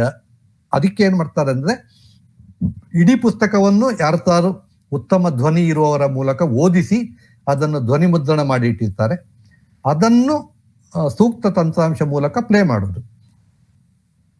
ಕೆಲವು ಕಂಪನಿಗಳು ತಮ್ಮದೇ ತಂತ್ರಾಂಶ ಬಳಸುತ್ತವೆ. ಈಗ ನಾನು ಇದಕ್ಕೆ ಪುಸ್ತಕಗಳಿಗೆ ಅಥವಾ ಇ ಬುಕ್ಗೆ ಹೇಳಿದಾಗೆ, ಇಲ್ಲಿ ಕೂಡ ಉದಾಹರಣೆಗೆ ಮೈಲ್ಯಾಂಗ್ ಬುಕ್ಸ್ ನವರು ತಮ್ಮದೇ ಸಾಫ್ಟ್ವೇರ್ ಇಟ್ಕೊಂಡಿದ್ದಾರೆ. ಅದರಲ್ಲೇ ಓದ್ಬೇಕಾಗ್ತದೆ, ಬೇರೆದಲ್ಲಿ ಓದ್ಲಿಕ್ಕೆ ಆಗುದಿಲ್ಲ.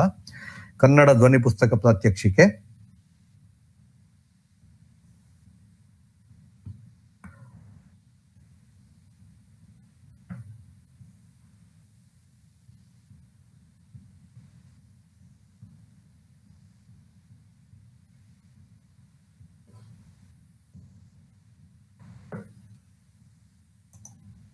ಈಗ ನಾನು ವಾಪಸ್ ನನ್ನ ಮೊಬೈಲ್ಗೆ ಹೋಗಿದ್ದೇನೆ. ಇಲ್ಲಿಂದ ಪ್ರೆಸೆಂಟ್ ಮಾಡ್ಬೇಕೀಗ. ಸ್ಕೈ ರೀಡರ್ ಆಯ್ತು. ಇಲ್ಲಿ ಹೋಗಿ ನಾನು ಮೈಲ್ಯಾಂಗ್ ಬುಕ್ಸ್ ಓಪನ್ ಮಾಡ್ತೀನಿ. ಇಲ್ಲಿಗೆ ಒಂದು ಸಮಸ್ಯೆ ಇದೆ. ಈ ಮೈಲ್ಯಾಂಗ್ ಬುಕ್ಸ್ನವ್ರು ಏನ್ ಮಾಡಿದ್ದಾರೆ ಅಂದ್ರೆ, ಆ ಪುಸ್ತಕಗಳನ್ನು ನಾನು ಇಲ್ಲಿ ಪ್ಲೇ ಮಾಡಿದ್ರೆ ಆ ಸ್ಕ್ರೀನ್ ಶೇರಿಂಗ್ ಆಗುದಿಲ್ಲ. ಅವ್ರು ಆ ಥರ ಮಾಡಿ ಇಟ್ಟಿದ್ದಾರೆ. ಈಗ ನನ್ನ ಪುಸ್ತಕಗಳು ನೋಡಿ, ನಿಗೂಢ ನಾಣ್ಯ ಅಂತ ಒಂದು ಆ್ಯಪ್ ಪುಸ್ತಕ ನಾನೀಗ ಇಲ್ಲಿ ಶೇರ್ ಮಾಡಿದ್ದೇನೆ ಸ್ಕ್ರೀನ್, ಅದು ನಿಮಗೆ ಕಾಣುವುದಿಲ್ಲ. ಅವ್ರು ಆ ಥರ ಮಾಡಿ ಇಟ್ಟಿದ್ದಾರೆ. ಅಂದ್ರೆ ಅಲ್ಲಿ ಆ ರೀತಿಯಲ್ಲಿ ಕೂಡ ಇನ್ನೊಬ್ಬರಿಗೆ ಅವರು ಓದ್ಲಿಕ್ಕೆ ಆಗ್ಬಾರ್ದು ಅಂತ ಮಾಡಿದ್ದಾರೆ. ನನ್ನ ಪುಸ್ತಕಗಳು ಆಡಿಯೋ ಬುಕ್ ಒಂದು ಸ್ಯಾಂಪಲ್ ಇದೆ ನೋಡಿ, ಕರ್ಮ ಅಂತ. ಈ ಕರ್ಮ ನೋಡಿ, ಇಲ್ಲಿ ಕರ್ಮ ಇದು ಆಡಿಯೋ ಬುಕ್. ತಿಳಿಸಿದರು. ತನ್ನ ಅರೆನಗ್ನ ದೇಹಕ್ಕೆ ಗಾಳಿಯು ನರಹರಿಯ ಕಣ್ಣುಗಳು ಚಲನೆಯಲ್ಲಿರಲಿಲ್ಲ. ಮುಂದಿನ ಕೆಲಸ ನೋಡುವಂತೆ ಸುಬ್ಬು ಮಾವ ಸೂಚಿಸಿದರು. ಅಮ್ಮನು ಆಗಲೇ ನಿಶ್ಚೇತಳಾಗಿದ್ದಾಳೆ. ಹೇಳಿದ್ದನ್ನು ಆಲಿಸುವ ಗಮನವೂ ಅವಳಲ್ಲಿಲ್ಲ ಎಂದುಕೊಳ್ಳುತ್ತಾ ಮತ್ತೊಮ್ಮೆ ಅಣ್ಣನ ತಲೆಯನ್ನು ಮುಟ್ಟಿದ. ಇದು ಕನ್ನಡದ ಆಡಿಯೋ ಬುಕ್ ಸ್ಯಾಂಪಲ್.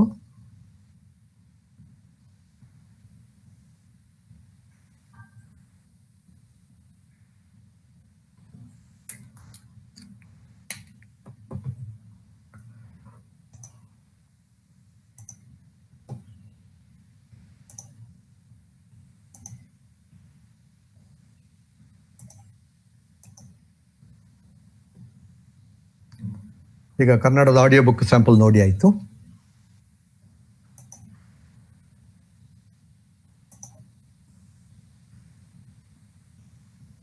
ಕನ್ನಡದ ಧ್ವನಿ ಪುಸ್ತಕನೂ ಕೂಡ ನೋಡಿ ಆಯ್ತು. ಇವತ್ತು ಸ್ವಲ್ಪ ಬೇಗ ಮುಗೀತೆ ಪ್ರಶ್ನೆಗಳು.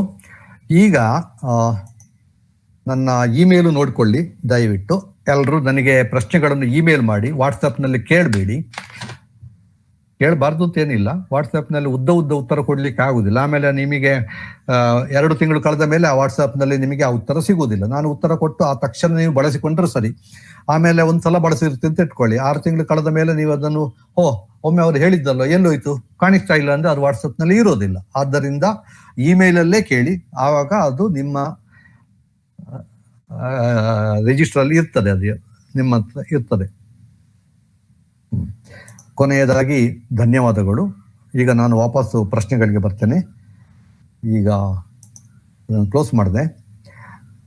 ನಾನು 1 ನಿಮಿಷ. ಮೊದಲನೆಯದಾಗಿ ನಿನ್ನೆ ಕೆಲವು ಪ್ರಶ್ನೆಗಳು ಕೇಳಿದ್ದು ಜನ, ಅದನ್ನು ನೋಡ್ತೇನೆ. ಅದರಲ್ಲಿ ಯಾವ್ದಾದ್ರು ಉತ್ತರ ಕೊಡಬೇಕಾದಂತೂ ನಿಜವಾಗಿ ಒಳ್ಳೆ ಪ್ರಶ್ನೆ ಇದ್ದ ನಾನು ಉತ್ತರ ಕೊಡ್ಲಿಕ್ಕೆ ನಾನು ಆಲೋಚನೆ ಮಾಡ್ತೇನೆ ಇದ್ದೇನೆ.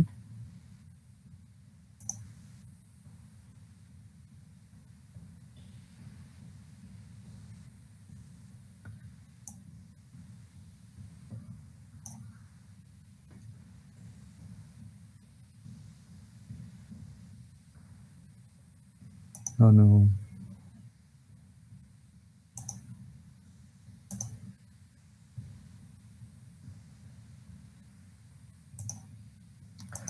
ಇದು ನಿನ್ನೆಯ ಸೆಷನ್ ನಂತರ ಜನ ಕೇಳಿರೋ ಪ್ರಶ್ನೆಗಳು. ಕೆಲವು ಮಾತ್ರ ನಾನು ಇಲ್ಲಿ ತಗೊಳ್ತೇನೆ. ಅಂದ್ರೆ ನಿಜವಾಗಿ ಉತ್ತರ ಕೊಡಬಹುದು ಒಳ್ಳೆ ಪ್ರಶ್ನೆಗಳು ಅನ್ನೋದಕ್ಕೆ ಮಾತ್ರ.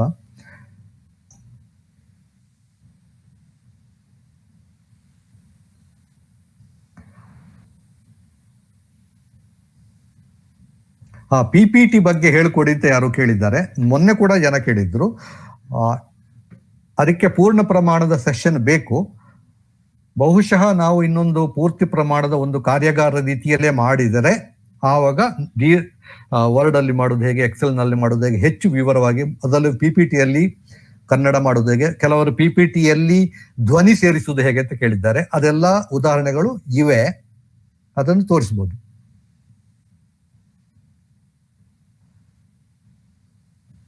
ಇಲ್ಲಿ ಒಬ್ರು ಕೇಳಿದ್ದಾರೆ, to know digitized text which are already in website. ಅದನ್ನು ನಾನು ಇವತ್ತು ತೋರಿಸಿದ್ದೇನೆ. ಮೂಡಲ್ ಬಗ್ಗೆ ವಿವರಿಸಿ. ಮೂಡಲ್ ಬಗ್ಗೆ ಸಂಪೂರ್ಣವಾಗಿ ಹೇಳಿಕೊಡ್ಬೇಕಿದ್ರೆ 1 ವಾರ ಸೆಷನ್ ಮಾಡಬೇಕಾಗ್ತದೆ. ಅದಕ್ಕೆ ಕಡಿಮೆ ಒಂದು 5-6 ಸೆಷನ್ ಮಾಡಲೇಬೇಕಾಗ್ತದೆ. ಅದು ಪ್ರತ್ಯೇಕವಾಗಿ ಒಂದು ವರ್ಕ್ಶಾಪ್ ಮಾಡಬಹುದು. ಅದಕ್ಕೆ ಬೇಕಾಗಿ ಮೂಡಲ್ಗೆ ಅಂತಲೇ ಮಾಡಬಹುದು ಬೇಕಿದೆ. ಯಾಕಂದ್ರೆ ತುಂಬಾ ಕಾಲೇಜುಗಳಲ್ಲಿ, ಶಾಲೆಗಳಲ್ಲಿ ಇನ್ನು ಮುಂದೆ ಆನ್ಲೈನ್ ಎಲ್ಲ ಕಲಿಸುವುದನ್ನೇ ಕಡ್ಡಾಯ ಮಾಡ್ತಾ ಇರುವಾಗ ಮೂಡಲ್ ಕಲ್ತುಕೊಳ್ಳೋದು ಎಲ್ಲರೂ ಒಳ್ಳೇದೇ.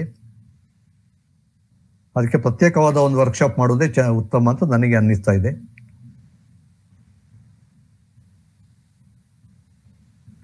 ಒಂದು ಗದ್ಯ ಅಥವಾ ಪದ್ಯದ ಪ್ರಾತ್ಯಕ್ಷಿಕೆ ನೀಡಿದರೆ ಉತ್ತಮ. ಇದು ನನಗೆ ಪ್ರಶ್ನೆ ಪೂರ್ತಿ ಅರ್ಥ ಆಗ್ಲಿಲ್ಲ.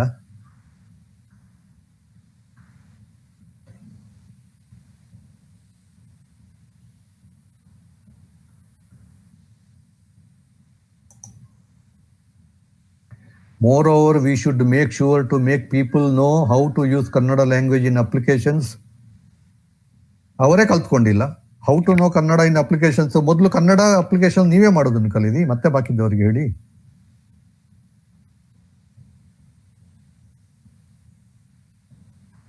ತುಂಬಾ ಜನ ನಮಗೆ PPT ಕಳಿಸಿ, ರೆಕಾರ್ಡಿಂಗ್ ಕಳಿಸಿ ಅಂತ ಕೇಳಿದ್ದಾರೆ. ಅದರ ಬಗ್ಗೆ ಆಲೋಚನೆ ಮಾಡ್ತಾ ಇದ್ದೇವೆ. PPT ವಿಡಿಯೋ ಮಾಡುವ ಬಗ್ಗೆ ಮಾಹಿತಿ ಕೊಟ್ಟರೆ ಚೆನ್ನಾಗಿತ್ತು. ನಾನು ನಿಮಗೆ ಹೇಳಿದ್ದೆ. ಅದರಲ್ಲಿ PPTಯಲ್ಲಿ ಉದಾಹರಣೆಗೆ ಓಕೆ, ಒಂದು ನಿಮಿಷ.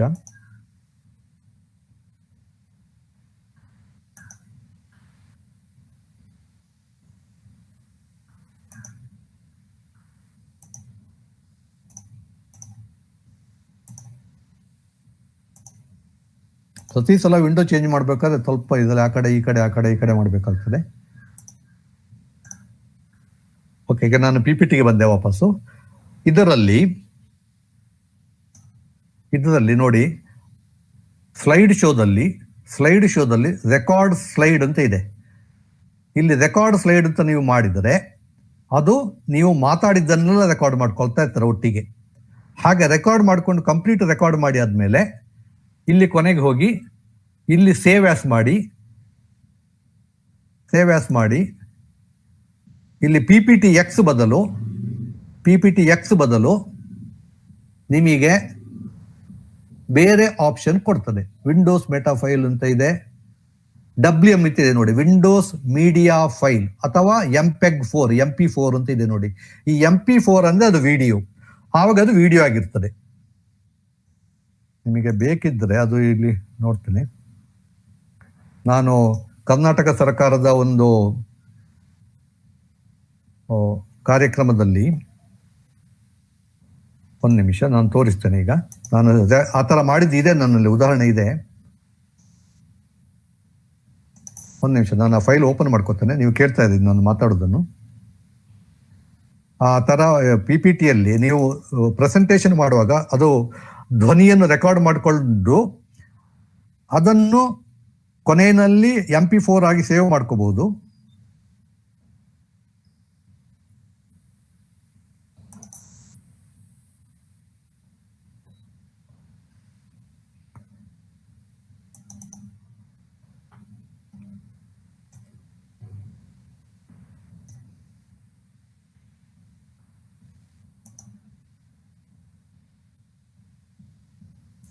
ಇದು ವಿಡಿಯೋ ಶೇರ್ ಆಗ್ತದೆ ಇಲ್ಲೋ ನನಗೆ ಡೌಟ್ ಇದೆ, ನೋಡ್ತೇನೆ, ಟ್ರೈ ಮಾಡ್ತೇನೆ. ನಾನು ನಿನ್ನೆ ಗೂಗಲ್ ಇದರಲ್ಲಿ ನೋಡಿದಾಗ ಅದು ವಿಡಿಯೋ ಶೇರ್ ಆಗ್ತಾ ಇರಲಿಲ್ಲ. ಅಂದ್ರೆ ವಿಡಿಯೋ ಶೇರ್ ಆಗ್ತಾರೆ, ಆಡಿಯೋ ಶೇರ್ ಆಗ್ತಾ ಇರಲಿಲ್ಲ. ಇದು ಕನ್ನಡ ಅಭಿವೃದ್ಧಿ ಪ್ರಾಧಿಕಾರದಲ್ಲಿ ಮಾಡಿದ್ದು. ಇದು ನಾನು ಪ್ರೆಸೆಂಟೇಷನ್, ಇದು ನೋಡಿ.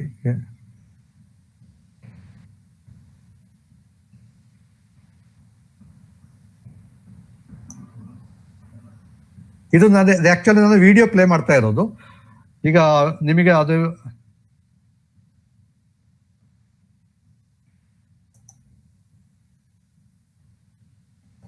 ಅದೊಂದು ವಿಡಿಯೋ ಉದಾಹರಣೆ ನಾನು ಜಸ್ಟ್ ಕೊಟ್ಟಿದ್ದು ನಿಮಗೆ. ಅದು ಅಂದ್ರೆ ಶೇರ್ ಮಾಡ್ಲಿಕ್ಕೆ ಆಗ್ತದೆ, ಇದು ವಿಡಿಯೋ ಮಾಡ್ಲಿಕ್ಕೆ ಆಗ್ತದೆ ಅಂತ ನಾನು ಹೇಳಿದ್ದು. ನೀವು PPTಯಿಂದ ವಿಡಿಯೋ ಮಾಡಿ ಆಮೇಲೆ ಅದನ್ನು ಮಕ್ಕಳಿಗೆ ತೋರಿಸಬಹುದು, ಮುಂದಕ್ಕೆ ಕೂಡ ಆ ಥರ ಮಾಡಬಹುದು. ಇನ್ನಷ್ಟು ಸಾಕಷ್ಟು ವಿಷಯದ ಕಾಲಾವಕಾಶ, ಹೌದು, ಇದು 3 ದಿವಸದಲ್ಲೂ ಸಾಲದು. ಆನ್ಲೈನ್ ತರಗತಿಯನ್ನು ಹೇಗೆ ಮಾಡುವುದು ಎಂಬುದರ ಬಗ್ಗೆ ತರಬೇತಿಯನ್ನು ನೀಡಿ, ಅದೇ ಹೇಳಿದ್ನಲ್ಲ, ಒಂದು 5 ದಿವಸದ ತರಬೇತಿ ಬೇಕದಕ್ಕೆ. ಸಂಶೋಧನಾ ಅಧ್ಯಯನಕ್ಕೆ ಸಂಬಂಧಿಸಿದ ಆಕರಗಳನ್ನು ತಂತ್ರಜ್ಞಾನದಲ್ಲಿ ಹೇಗೆ ಸಂಗ್ರಹಿಸಬೇಕು ಎಂಬುದನ್ನು ತಿಳಿಸಿಕೊಡಿ ಸರ್. ಇದಕ್ಕೆ ಕೂಡ ಪ್ರತ್ಯೇಕವಾದ ಕ್ಲಾಸ್ ಮಾಡಬೇಕು. ಕನ್ನಡ ಸಂಶೋಧನೆಗೆ ಗಣಕವನ್ನು ಹೇಗೆ ಬಳಸಬಹುದು, ಭಾರತೀಯ ಭಾಷಾ ಸಹಜ ವಿಶ್ಲೇಷಣೆ ಅಂತ ನ್ಯಾಚುರಲ್ ಲ್ಯಾಂಗ್ವೇಜ್ ಪ್ರೊಸೆಸಿಂಗ್ ಅಂತಾರಲ್ಲ, ಅದನ್ನು ಕನ್ನಡಕ್ಕೆ ಕೂಡ ಮಾಡ್ಲಿಕ್ಕೆ ಆಗ್ತದೆ. 1, 2, 3 ಉದಾಹರಣೆ ಇದೆ ಅಷ್ಟೇ, ಅದು ಇದೆ ಅನ್ನಲ್ಲಿ ಅದನ್ನು ತೋರಿಸಬಹುದಿತ್ತು. ಅದಕ್ಕೆಲ್ಲ ಸಮಯ ಜಾಸ್ತಿ ಬೇಕು.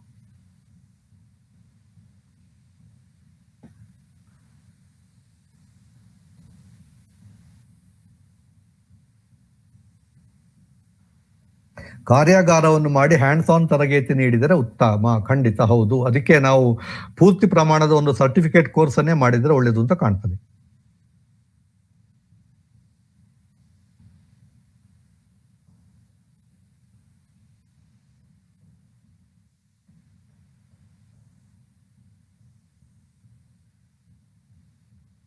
ಅಂತರ್ಜಾಲದಲ್ಲಿ ಪುಸ್ತಕಗಳು ಯಾವ ವೆಬ್ಸೈಟ್ ನಲ್ಲಿ ದೊರೆಯುತ್ತವೆ? ಈವಾಗಲೇ ನಾನು ತೋರಿಸಿದೆ ಯಾವ ವೆಬ್ಸೈಟ್ ನಲ್ಲಿ ಅಂತ. ಇದ್ಯಾರು? ಈಗ ನೀಡಿರುವ ಮಾಹಿತಿಯನ್ನು ಸರಿಯಾಗಿ ಜೀರ್ಣಿಸಿಕೊಂಡ್ರೆ ಸಾಕಾಗಿದೆ ಅಂತ. ಜೀರ್ಣ ಮಾಡ್ಲಿಕ್ಕೆ ನಾನು ಸ್ವಲ್ಪ ಶುಂಠಿ ತಿನ್ನಿ, ಬೇಗ ಜೀರ್ಣ ಆಗ್ತದೆ. PDF ಪುಸ್ತಕಗಳನ್ನು ಪಾಠ ಮಾಡಲು ಹೇಗೆ ಬಳಸಬಹುದು? ನೀವು PDF ಪುಸ್ತಕವನ್ನು ಅದೇ ಯಾವ್ದಾರು ಆಪ್ ಅಲ್ಲಿ ಓಪನ್ ಮಾಡಿ, ಇಲ್ಲ ಅಂದ್ರೆ ಕಂಪ್ಯೂಟರ್ ಅಲ್ಲಿ ಓಪನ್ ಮಾಡಿ ಪುಸ್ತಕ ಓದಿದಾಗ ಓದಿ ಅಷ್ಟೇ, ಇನ್ನೇನು ಮಾಡ್ಲಿಕ್ಕೆ ಆಗುದಿಲ್ಲ. ಅಥವಾ ಮಕ್ಕಳಿಗೆ ಹಂಚಬಹುದು ಅಷ್ಟೇ. ನೀವು ನೋಟ್ಸ್ ಎಲ್ಲ PDF ಮಾಡಿ ಹಂಚಿ ಮಾಡ್ಬೋದು.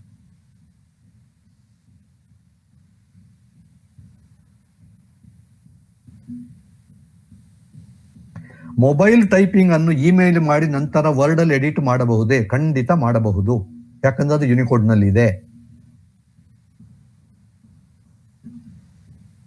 ಪೇಜ್ ಮೇಕರ್ ಬಗ್ಗೆ ತಿಳಿಸಿಕೊಳ್ಳಬೇಕಾಗಿದೆ ಸರ್. ಖಂಡಿತ ಪೇಜ್ ಮೇಕರ್ ಅನ್ನು ಬಿಟ್ಟು ಬಿಡಿ, ಅದು ನಿಮ್ಮ ತಾತನ ಕಾಲದ ಸಾಫ್ಟ್ವೇರು, ಅದನ್ನು ಮರೆತು ಬಿಡಿ.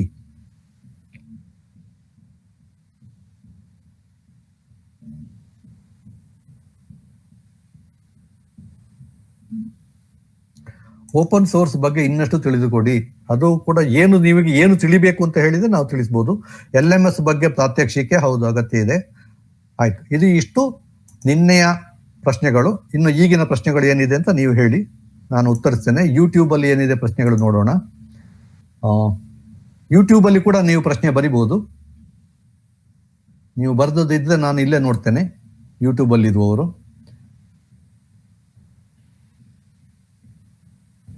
ಸರಿ, ಈಗ ಓಪನ್ ಫಾರ್ ಕ್ವಶನ್ಸ್.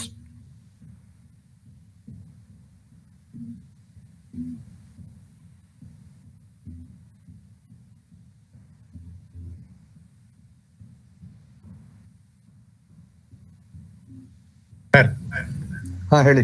ಯೂಟ್ಯೂಬ್ ಅಲ್ಲಿ ಸುಮಾರು ಪ್ರಶ್ನೆಗಳನ್ನು ಕೇಳಿದ್ದಾರೆ. ನೀವು ಓದಿ ಹೇಳ್ತೀರಾ ಒಂದೊಂದೇ? ನಾನು ನೋಡ್ತಾ ಇದ್ದೇನೆ. ಹಾ, ಅಂದ್ರೆ ಆಗ್ಲೇ ಅವರು ಪ್ರಶ್ನೆ ಕೇಳಿದ್ರೆ ಆಡಿಯೋ ಬುಕ್ ಎಷ್ಟು ಉಪಯುಕ್ತ, ಯಾಕೆಂದ್ರೆ ದೃಶ್ಯ ಮುದ್ರಣದ ಬಗೆಗೆ ವರೆಗೆ ಅದೇನಾಗಿದೆ ಅಂದ್ರೆ ಜನ ಬರೀ ಶುಭೋದಯ ಶುಭೋದಯ ಗುಡ್ ಮಾರ್ನಿಂಗ್ ಅಂತ ಹೇಳಿ ಅಲ್ಲ, ಒಳಗಡೆ ಪ್ರಶ್ನೆಗಳು ಎಲ್ಲಿದೆ ಅಂತ ಹುಡುಕ್ಲಿಕ್ಕೆ ಸ್ವಲ್ಪ ಹೊತ್ತು ಹಿಡಿತದೆ. ಹಾ ಹೇಳಿ, ನಿಮ್ ಪ್ರಶ್ನೆ ಹೇಳಿ. ಏನು? ಹಾ, ಆಡಿಯೋ ಬುಕ್ಸ್ ಏನು ಪ್ರಶ್ನೆ?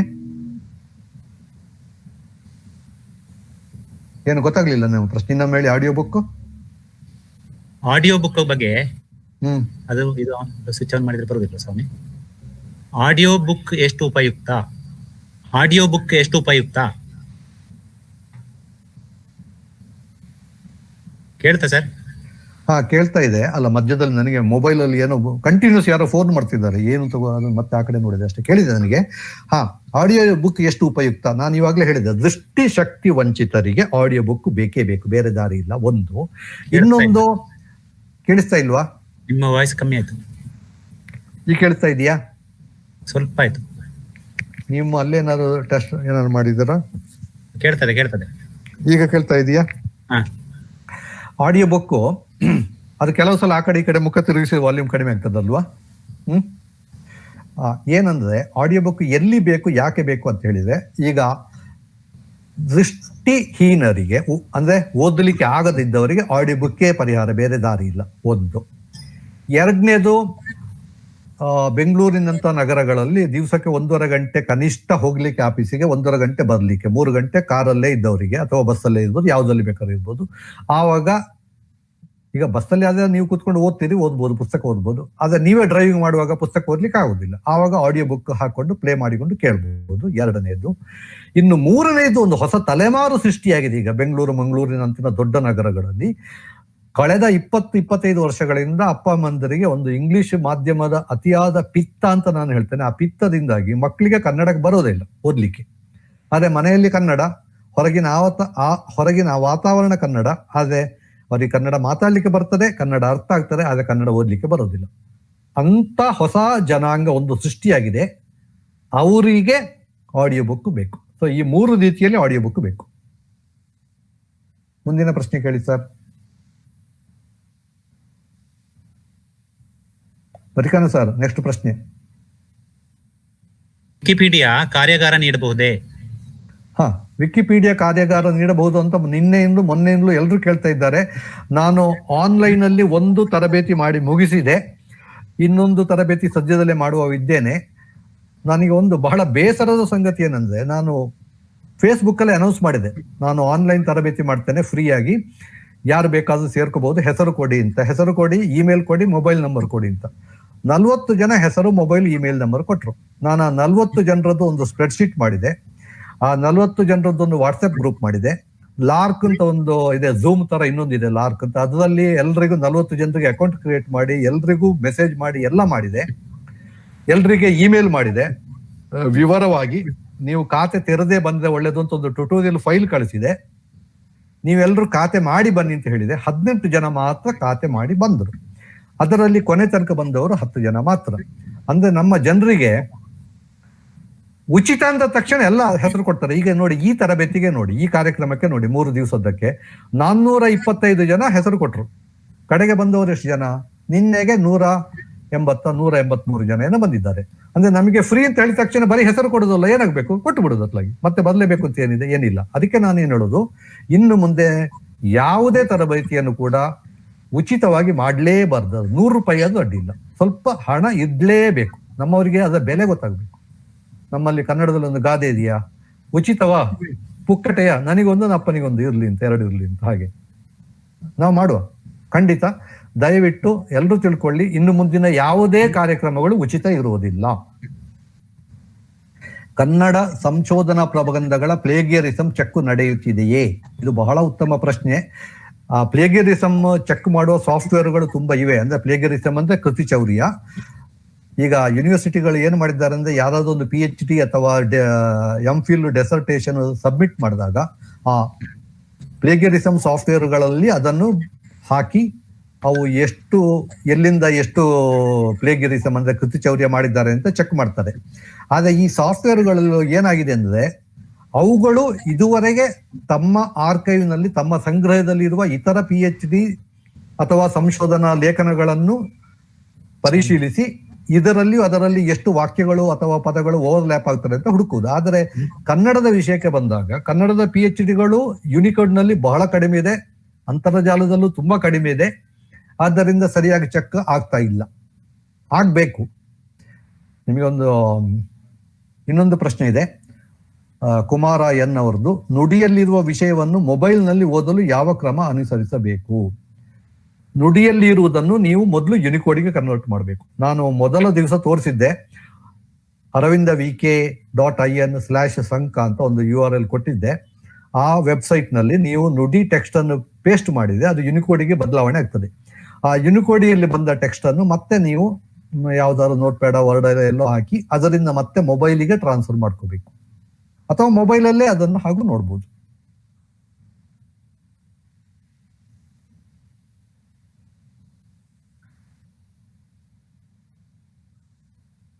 ಎಲ್ಲರೂ ಕಾರ್ಯಾಗಾರ ಮಾಡಿ ಅಂತ ಕೇಳ್ತಾ ಇದ್ದಾರೆ. ತುಂಬಾ ಸಂತೋಷ. ನಾವು ಕಾರ್ಯಾಗಾರ ಖಂಡಿತ ಮಾಡ್ತೇವೆ, ಆದ್ರೆ ಉಚಿತವಾಗಿ ಮಾಡುವುದಿಲ್ಲ. ಯಾಕಂದ್ರೆ ಉಚಿತ ಅಂದ ತಕ್ಷಣ ಜನರಿಗೆ ಸೀರಿಯಸ್ನೆಸ್ ಬರುವುದಿಲ್ಲ. ನೋಡಿ, 425 ಜನ ಸುಮ್ಮನೆ ಹೆಸರು ಕೊಟ್ಟರು. ಎಲ್ಲಿದ್ದಾರೆ 425 ಜನ ಈಗ? ನಾವು ಕೇಳಿ.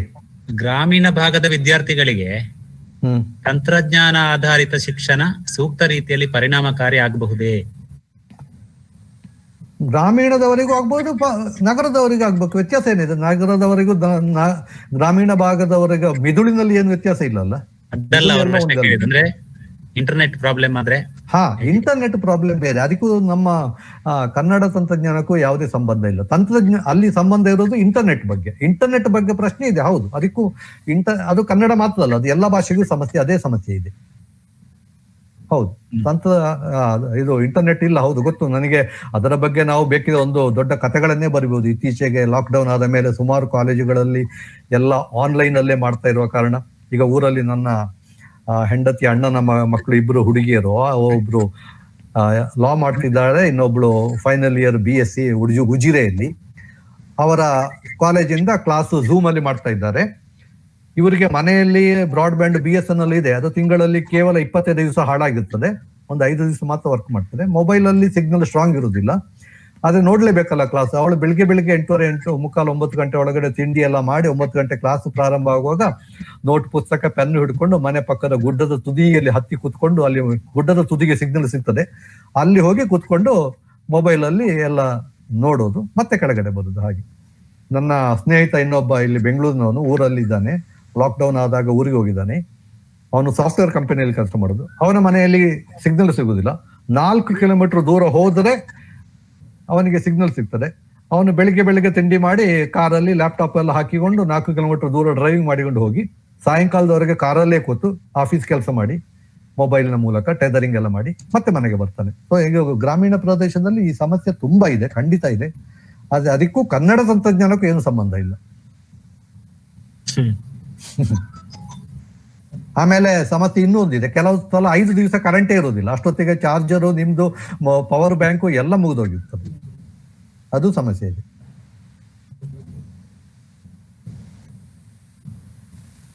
ಮುಂದಿನ ಪ್ರಶ್ನೆ ಕೇಳಿ. ಪ್ರಶ್ನೆಗಳು, 1 ನಿಮಿಷ ಸಾರ್. OCR ಮತ್ತು ಕೃತಿ ಚೌರ್ಯ ಕುರಿತು ಇನ್ನಷ್ಟು ಮಾಹಿತಿ ಕೊಡಿ ಅಂತ ಕೇಳಿದ್ದಾರೆ ಅವರು, ಪೂರ್ಣಿಮಾ ಅವರು. ನಾನು ಇವಾಗಲೇ ಹೇಳಿದೆ, ಕೃತಿ ಚೌರ್ಯ ಬಗ್ಗೆ ಏನು ಮಾಡೋದು. ಕೃತಿ ಚೌರ್ಯವನ್ನು ಪತ್ತೆ ಹಚ್ಚಬೇಕಿದ್ರೆ ಕನ್ನಡದಲ್ಲಿ ಸಾಧ್ಯ ಇದ್ದಷ್ಟು ಯುನಿಕೋಡ್ ಅಲ್ಲಿ ಮಾಹಿತಿ ಇದ್ದು, ಅದು ಸಾಧ್ಯ ಇದ್ದಷ್ಟು ಇಂಟರ್ನೆಟ್ ನಲ್ಲಿ ಇದ್ದರೆ ಮಾತ್ರ ಅದನ್ನು ಪತ್ತೆ ಹಚ್ಚಲಿಕ್ಕೆ ಆಗ್ತದೆ. ಆದ್ರಿಂದ ಎಲ್ಲರೂ ತಮ್ಮ ತಮ್ಮ PhD ಗಳನ್ನು ಇಂಟರ್ನೆಟ್ಗೆ ಹಾಕಿ. ಯಾಕೆ ಅಂದ್ರೆ ಅದನ್ನು ಯಾರಾದ್ರೂ ಕದ್ದರೆ ಅವರ ಸಾಫ್ಟ್ವೇರ್ ಹೇಳ್ತದೆ.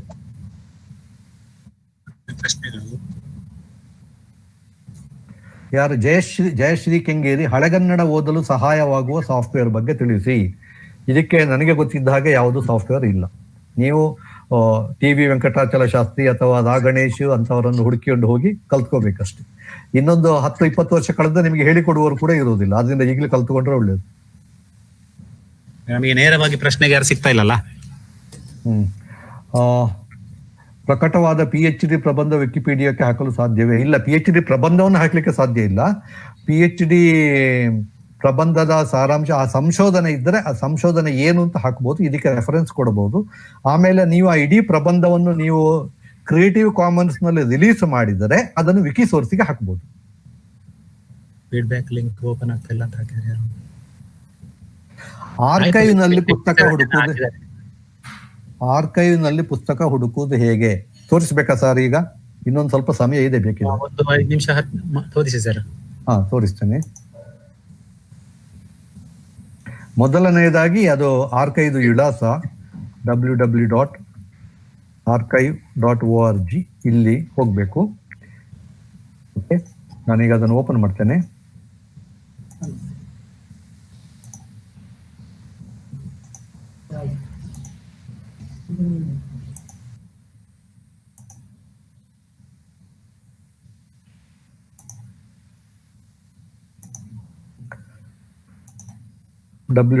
ಈಗ ನೋಡಿ, ತುಂಬಾ ಜನ ನಾನು ತೋರಿಸ್ತೇನೆ.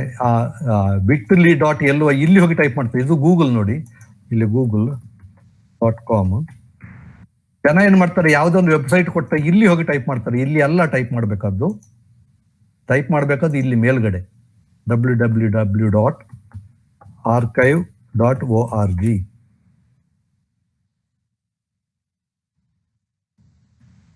ಇದು ಆರ್ಕೈವ್ ವೆಬ್ಸೈಟ್. ಇಲ್ಲಿ ನಿಮಗೆ ಆರ್ಕೈವ್ ಎಲ್ಲ ಸಿಗ್ತದೆ, ತುಂಬಾ ವಿಷಯಗಳಿವೆ. ನೀವು ಎಲ್ಲಿ ಹುಡುಕಬೇಕು ಅಂತ ನೀವು ಇಲ್ಲಿ ಹುಡುಕಬೇಕು. ನೋಡಿ, ಇಲ್ಲಿ ಹೋಗಿ ಉದಾಹರಣೆಗೆ search metadata, search text content, search TV news, search radio, search websites, search text content ಅಂತ ಹಾಕಿ, ಸರ್ಚ್ ಮೆಟಾಡಾಟಾ ಅಂತ ಹಾಕಿ, ಉದಾಹರಣೆಗೆ ಕನ್ನಡ ಅಂತ ಹಾಕ್ತೇನೆ.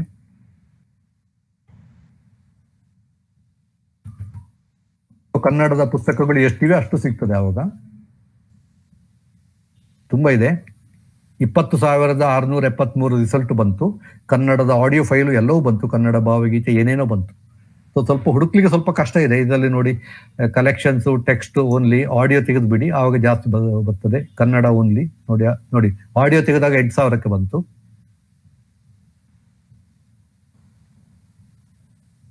ಲ್ಯಾಂಗ್ವೇಜ್ ಕನ್ನಡ ಓನ್ಲಿ ಅಂತ ನೋಡಿ, ಕನ್ನಡದಲ್ಲಿ ಮಾತ್ರ 7,280. ಕನ್ನಡದಲ್ಲಿ ಕುರಾನ್ ಅಂತ ನೋಡಿದೆ. ಕನ್ನಡ ನೋಡಿ, ಸುಖಮಣಿ ಸಾಹಿಬ್ ಕನ್ನಡ, ವಿಜ್ಞಾನ ನೌಕೆ, ಕನ್ನಡ ಬಾಲ ವ್ಯಾಕರಣ, ಕನ್ನಡ ಗ್ರಾಮರ್, ಇದೆಲ್ಲ ತುಂಬಾ ಹಳೇದು. 1800 ಚಿಲ್ಲರೆ, 1900 ಈ ತರದ್ದೆಲ್ಲ.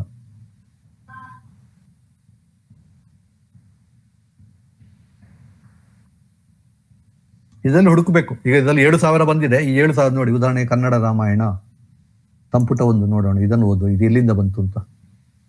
ಇದು ಕನ್ನಡ ಇದರಿಂದ ಬಂದಿದೆ, ಡಿಜಿಟಲ್ ಲೈಬ್ರರಿ ಆಫ್ ಇಂಡಿಯಾದಿಂದ ಬಂದಿದೆ. ಕನ್ನಡ ರಾಮಾಯಣ ಸಂಪುಟ 1 5,597 ಪುಟ ಇದೆ.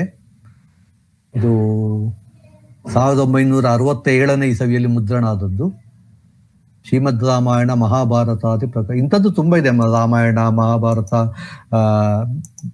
ಪುರಾಣಗಳು ಇಂಥದ್ದೆಲ್ಲ ತುಂಬಾ ಇದೆ. ನೀವು ಇಲ್ಲಿ ಹೋಗಿ ಹುಡುಕಬೇಕು ಆರ್ಕೈವ್ ಅಲ್ಲಿ. ನಾನು ಇವಾಗಲೇ ತೋರಿಸಿದೆ ಆರ್ಕೈವ್ ಅಂತ, ಅಲ್ಲಿ ಹೋಗಿ ಹುಡುಕಬೇಕು.